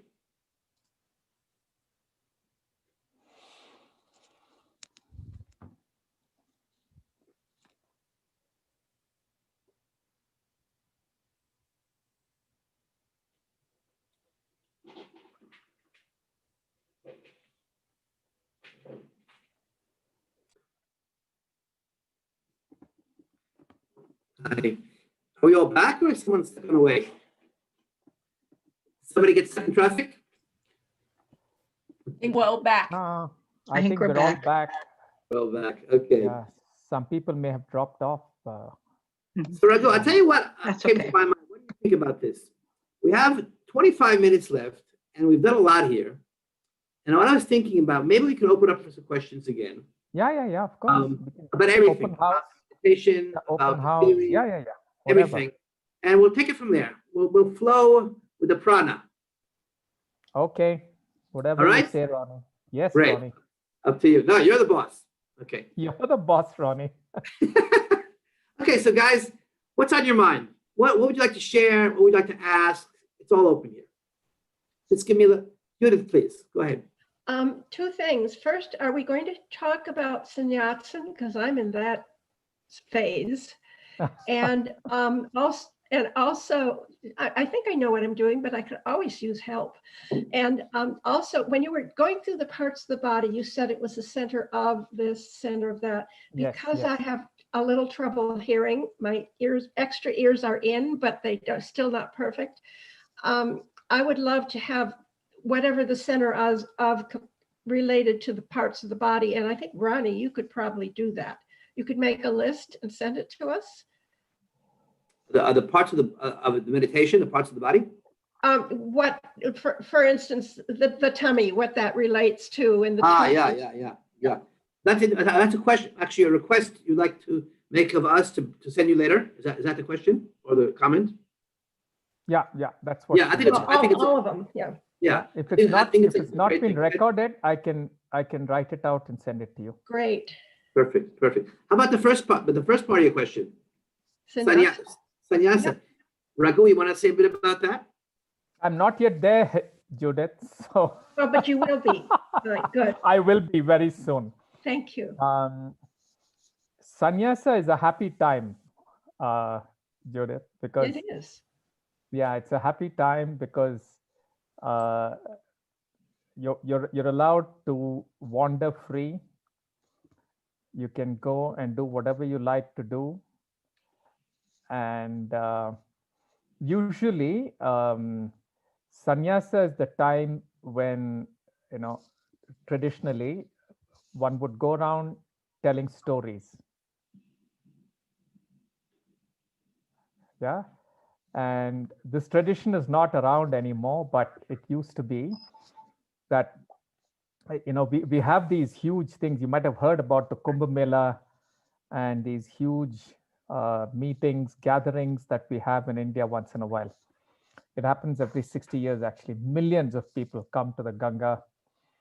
And those are times when sannyasis especially gather together to discuss what is happening in the world. And they look at what's going on and what are the good things that have happened, what are the bad things that have happened. And they have a congregation and they decide what kind of stories they have to say as they wander around the countryside. That's the romantic version of sannyasa. Yeah, it's a beautiful possibility. So a lot of the ethical teaching in India used to happen like this earlier. And sannyasis would move from place to place and be welcome, and you could stay in anybody's home for a while, share your stories, and you move on. Antaranga, what's the significance of sannyasi in today's world? We'll have to redetermine this, and Ronnie, because see the earlier structures in Indian society were built on the idea of abundance. Yeah, so you know, many of the basic ideas of life have to do with offering things to the guests and yeah, that kind of a thing, right? So I don't know if that kind of openness is available anymore. You know, if a stranger knocks on the door today, would you say, yeah, come in, you know, be with me for a week, couple of weeks, tell me stories, and you can move whenever you like, no? But that was the earlier idea. So we might have to reimagine what sannyasa might be.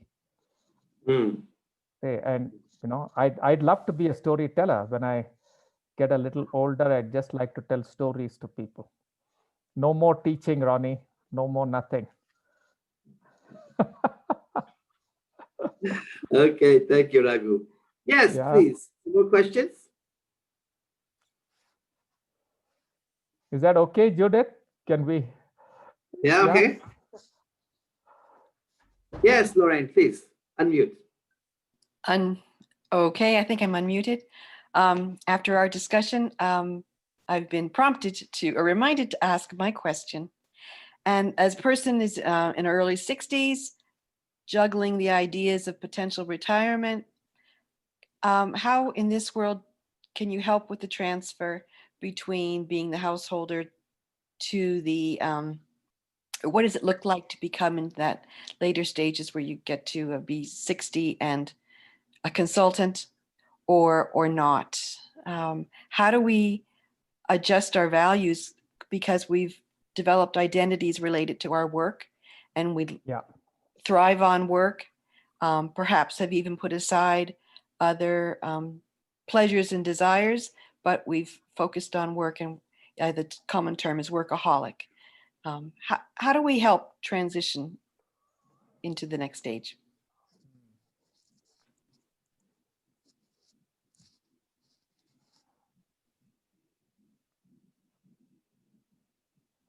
See, what I would advise you to do is a couple of things. Now, one, very often by the time we are 60, we believe that our dreams are not alive anymore. Yeah. If you just start doodling, Lorraine, just don't think too much. Take a sheet of paper and start doodling. You'll be surprised what comes up. Yeah. For example, one of the exercises we do, and Ronnie went through that. Yeah, we talk about the various voices inside us. Yeah, one of the things that we do when we start engaging with work, and in a sense over engage with work, is there are two voices that we forget to listen to, three voices actually that we forget to listen to. We forget to listen to the friend inside us.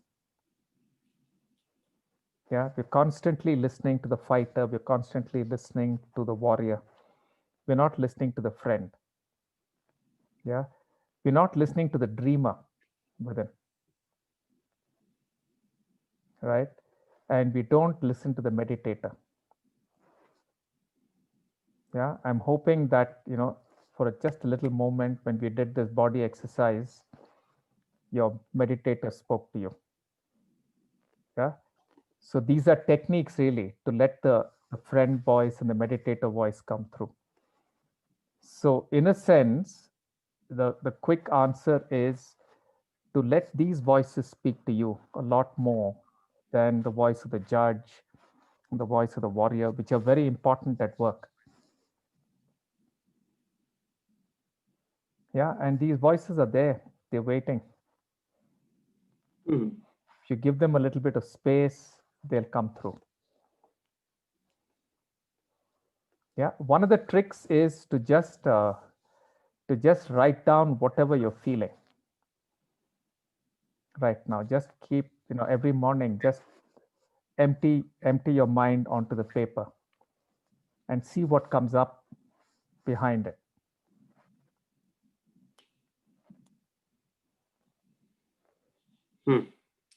Thank you, Raga. So are you saying then when we come into the later stages of life, you have to do a reprogram of some sort? Reprogram the materials? Is that what you're saying? You have to let go. You have to just let go. I don't have to do anything. See, what I'm suggesting, Ronnie, is I don't try and do too much. I just let go. So if I stop listening to the warrior, if I stop listening to the judge, right? Let them keep talking. Nah? I don't pay attention to them. Then there'll be other voices inside that are speaking to me. Yeah, the compassionate voice that says, hey man, why don't you do this to yourself? You've always been waiting, this is the time, this is the space. Why don't you give me a little bit of time and space? Listen to what I'm saying. Something like what you did, Ronnie. Go away, do a vision quest or whatever. Give it the time, do something that completely cuts you off from the over engagement, not the over demands of your world, and just give yourself some empty space. If you think through this, the same brain that's been working for this long will be giving you answers, and it will only give you a similar type of an answer. You have to stop this brain. You have to just drop it. You have to just stop paying attention to it. And something else will come up, and something else that comes up will always be intelligent and beautiful. Yeah, it's only Freud who thinks that if you stop this brain, what comes up is not going to be very pleasant. That's not what yoga says. Yoga says if you stop this chattering brain, what comes up will be beautiful.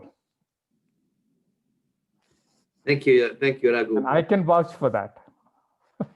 Thank you, Raga. Yes, Martina. Hi, please unmute. Hi, thank you. Yes, thank you, Raghu. And just, I suppose, in response to that, because that's just what was alive with me after the meditation. And it was actually with a conversation I had with a friend today. It's like at different times in my life, I create space where I go on a vision quest, or I go on a 9-day Vipassana, or and it's like that's the circuit breaker to stop the busyness. Or I do a journal retreat, and it's like I love it. I listen to the dreamer, and the friend, and I'm plugged back into myself. But as it's like I have to keep on going away to do retreats or do things to find this, that I'm here now at 60 and I don't want to be going away to get it. I want to know, how can I bring that into my today? How can I, it's like there's that internal war all the time, that the warrior and the judge and the doer, be productive, and the yearning is for the dreamer and the friend and Yeah. but I don't have the integration in everyday life. No, you have that voice that's speaking to you, Martina, and you've been to these spaces and you've listened to them, right? And this is what I was telling Robert. Now, if you don't place them as a retreat is a space where I can listen to this voice, and the other place somehow I shouldn't, they'll start speaking to each other. Right. So you can give time every day. I mean, you can give yourself a half hour every day and let the retreat spaces come back right into you. The space is not in the retreat, Martina. The space is in you. You just discovered it when you went to the retreat. Yeah, the meditative space is not in the Vipassana. It's in you. You just went there and you gave yourself permission for the meditator to speak to you in a Vipassana retreat. You just have to tell yourself, hey, this Vipassana Martina inside me, I give you permission to come and speak to me right now. And bang, she will be there. Lovely. These are choices that you have to make from inside, Martina. You just have to tell yourself, yeah, come here. And if you want to do that step by step, yeah, like you say, you set aside a half hour every day and say, this is my Vipassana day. Okay. And you call that Martina and she's waiting. I love it. Thank you. Thank you, Martina. And I want to invite people who haven't spoken yet, if you'd like to speak. Sandra, Robert, you can go for another round here. Eileen, Martha, anyone else I missed here?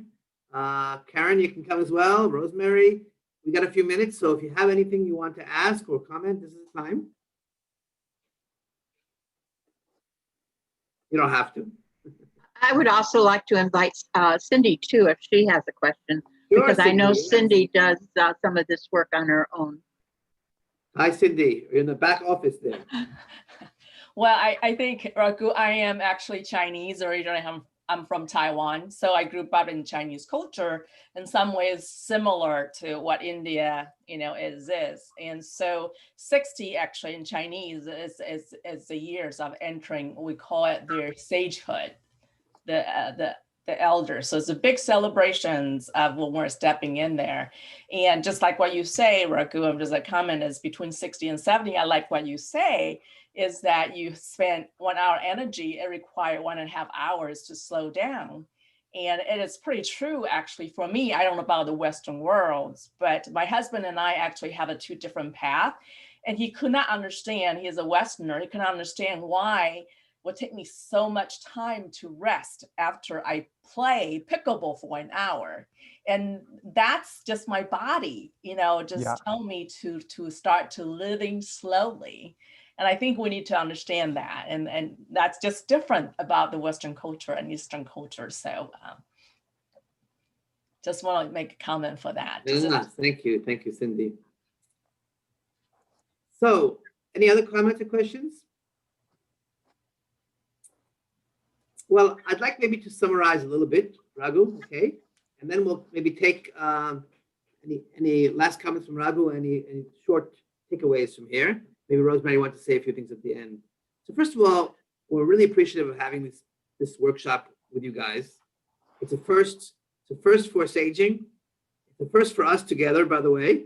So, and I'm very privileged to have a partner like Raghu, and he's a wonderful teacher, I must say.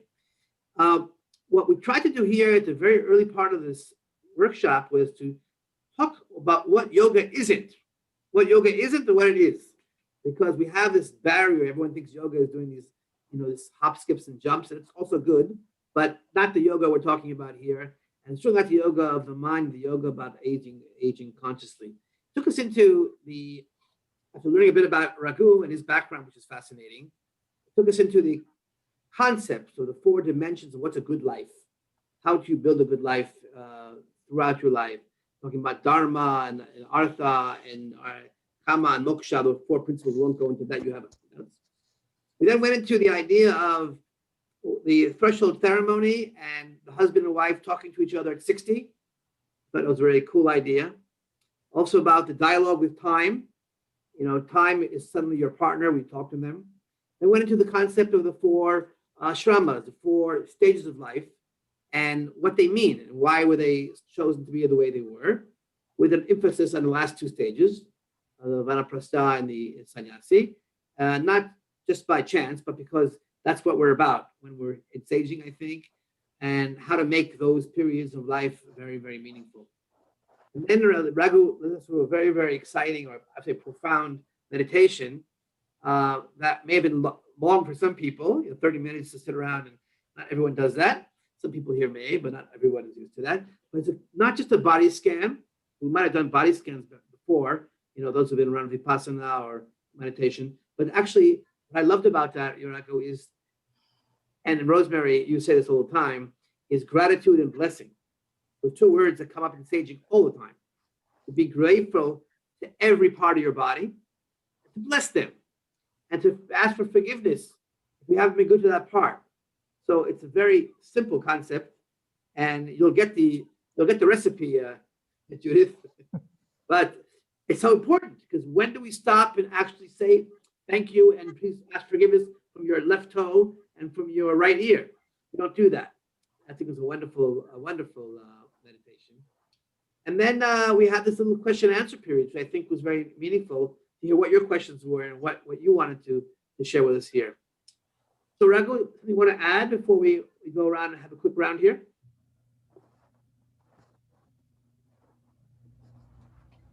You're complete, as we say. Shanti, yeah, Shanti.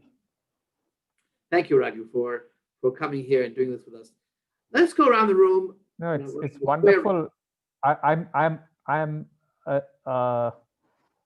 quite in awe of what has been possible because of Zoom. Nah? Just sitting back and thinking about it and said, "Wow, this is incredible." Nah? You're halfway between most of us here and me. Literally, physically. And that's quite awesome. Right, it is. And we've been thinking about this for a while. We've been planning it for a couple of months, thanks to Rosemary, our good friend and mentor here. Can we go around the room here, around the square room? We should talk about the square. And everyone, just give us like 1 sentence or comment, what you're taking away from this evening, morning. So if you don't want to say anything, you don't have to, but I would love to hear your sentence or takeaway. So maybe I'll call on you. Sandra, can we hear something from you, please? Just unmute. You gotta unmute. Well, first of all, thank you. Thank you very much. A valuable program. I took away many things. And what comes to mind quickly is that aging is a consequence of change. I mean, it kind of sums it up very, very simply as we're dealing with our maturity, and lucky enough that we are dealing with it.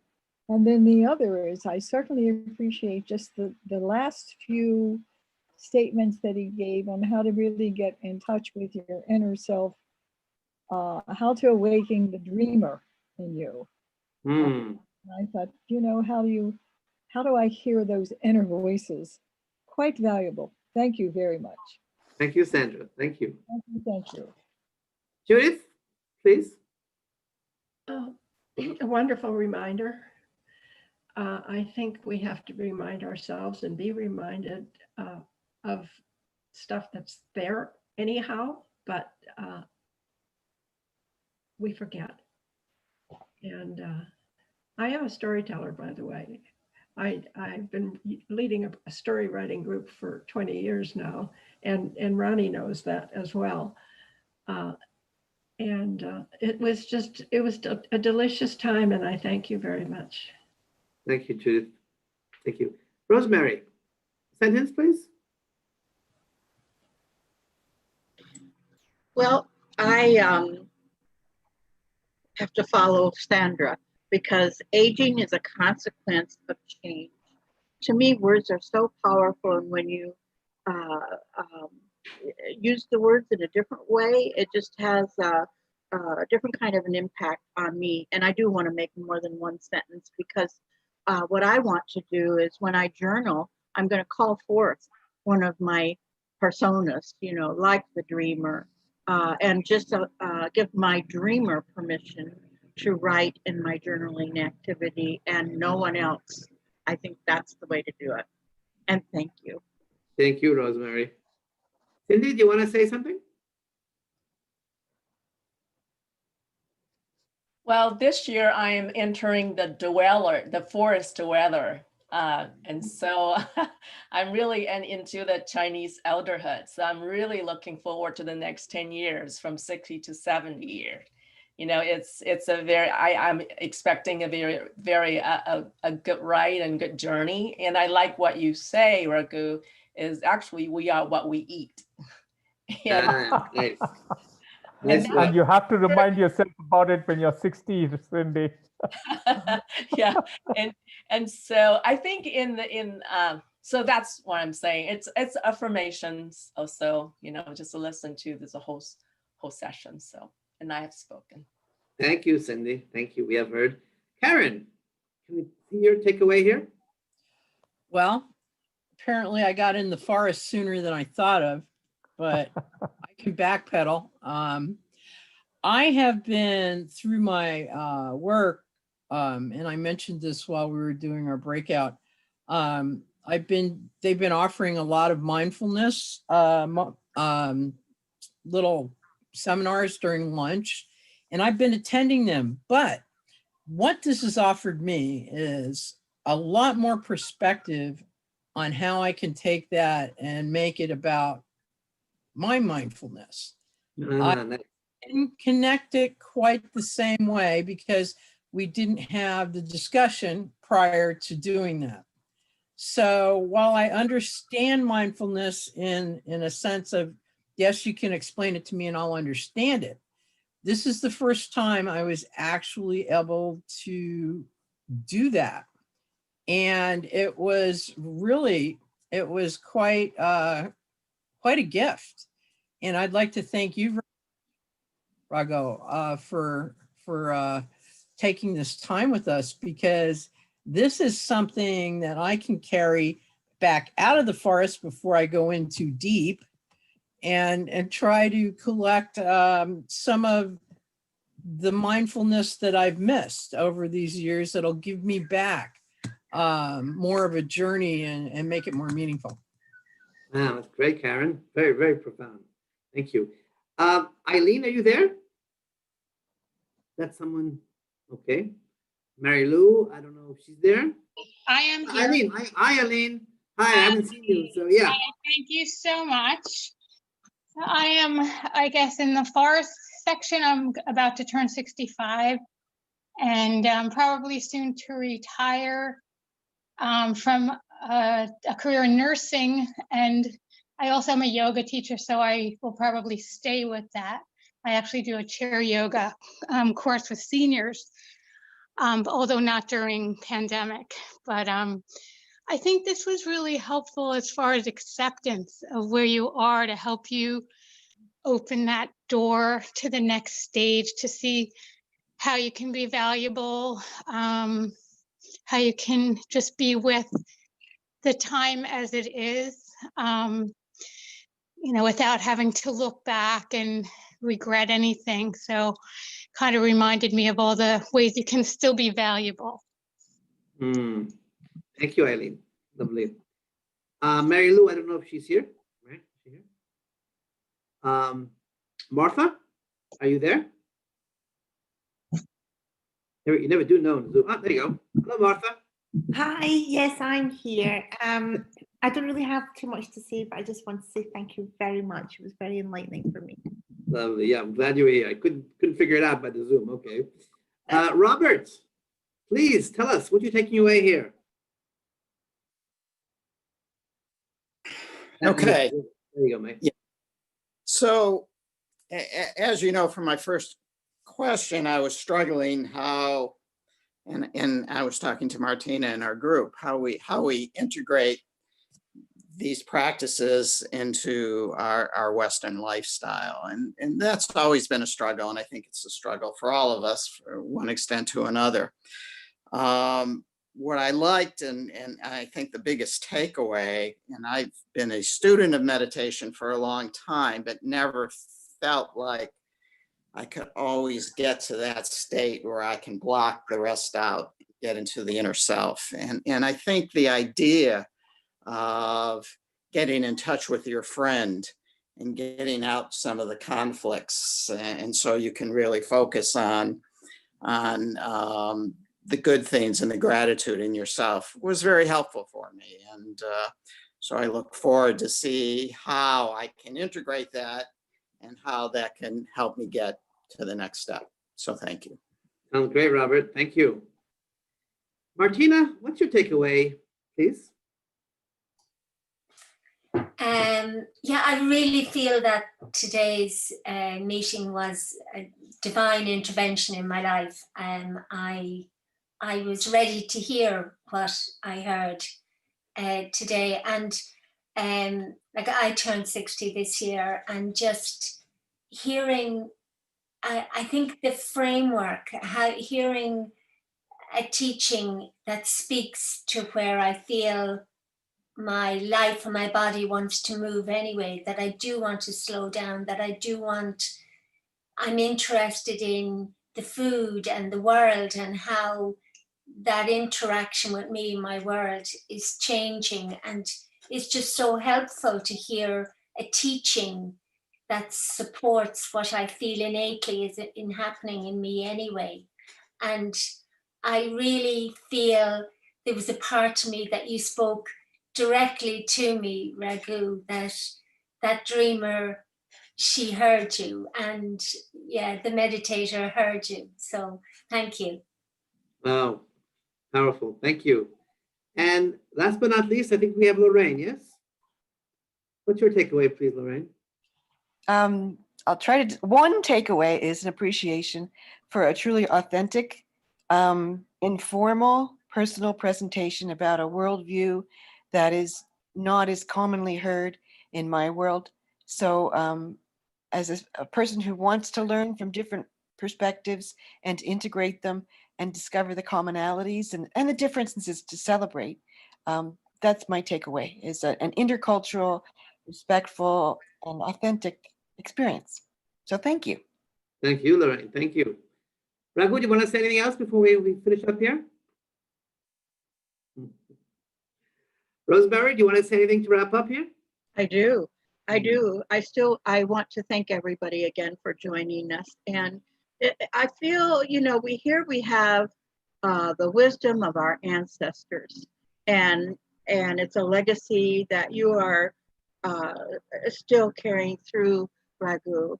And if we could only have this more in our world, because if you hear a noise in the background, we're having an oak tree cut down.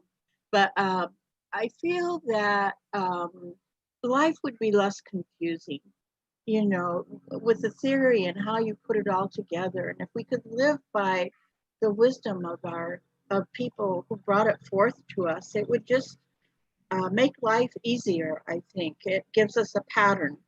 And what I enjoyed too was that Rabbi Zalman Schachter Shalomi in Saging also gave us a context with which we could learn how to be more intentional in our aging years. And it's very parallel. And some of what you have said, he wrote in his book. And so I really appreciated hearing it from your perspective. The other thing that I want to say too is I really liked hearing about your life, Raghu, and the different phases and the good fortune that you had of learning about the square. I really like the concept of the square too. Images really work for me, so I'm going to hold that and keeping the balance and so forth, because those kinds of things are the foundation for how I can respond to different things that happen in my world. And I also want to thank Ronnie. Ronnie is helping us to move staging into a more global arena. And I think it is good to learn from different cultures because it only embellishes what we already know. So this was the kickoff. This workshop was the kickoff to a 7-part webinar series that is starting in November. The first one in November, we have, actually it's a Buddhist perspective. Louis Richmond is going to be talking about aging and spirituality.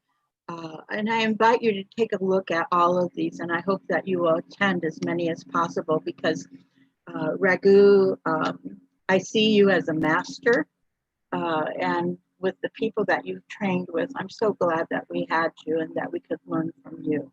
So thank you very much. I'm really happy that Ronnie pulled me into this, and yeah, I've had to think about a lot of things because of Ronnie. I know, but Ronnie makes me do that too. I'm even hoping that one day in the future, maybe you can come back again and we'll do something different. Ronnie also wants to say thank you. Say thank you to Raghu, and thank you to Rosemary. A big thank you to Rosemary. You're an amazing thing. And thank you to all of you guys, because without you, we couldn't have done this. You understand that? We can talk about it, we can plan, but when people are not there, we can't do it. So each and every one of you has been our teacher, and I hope that we've done some good in the world today. So have a good day, have a good night, and we hope to see you up ahead. We have a great program, the World Wisdom Traditions, really a stellar crew. And you look for yourself, you'll see they're really, really special people. So thank you, everybody.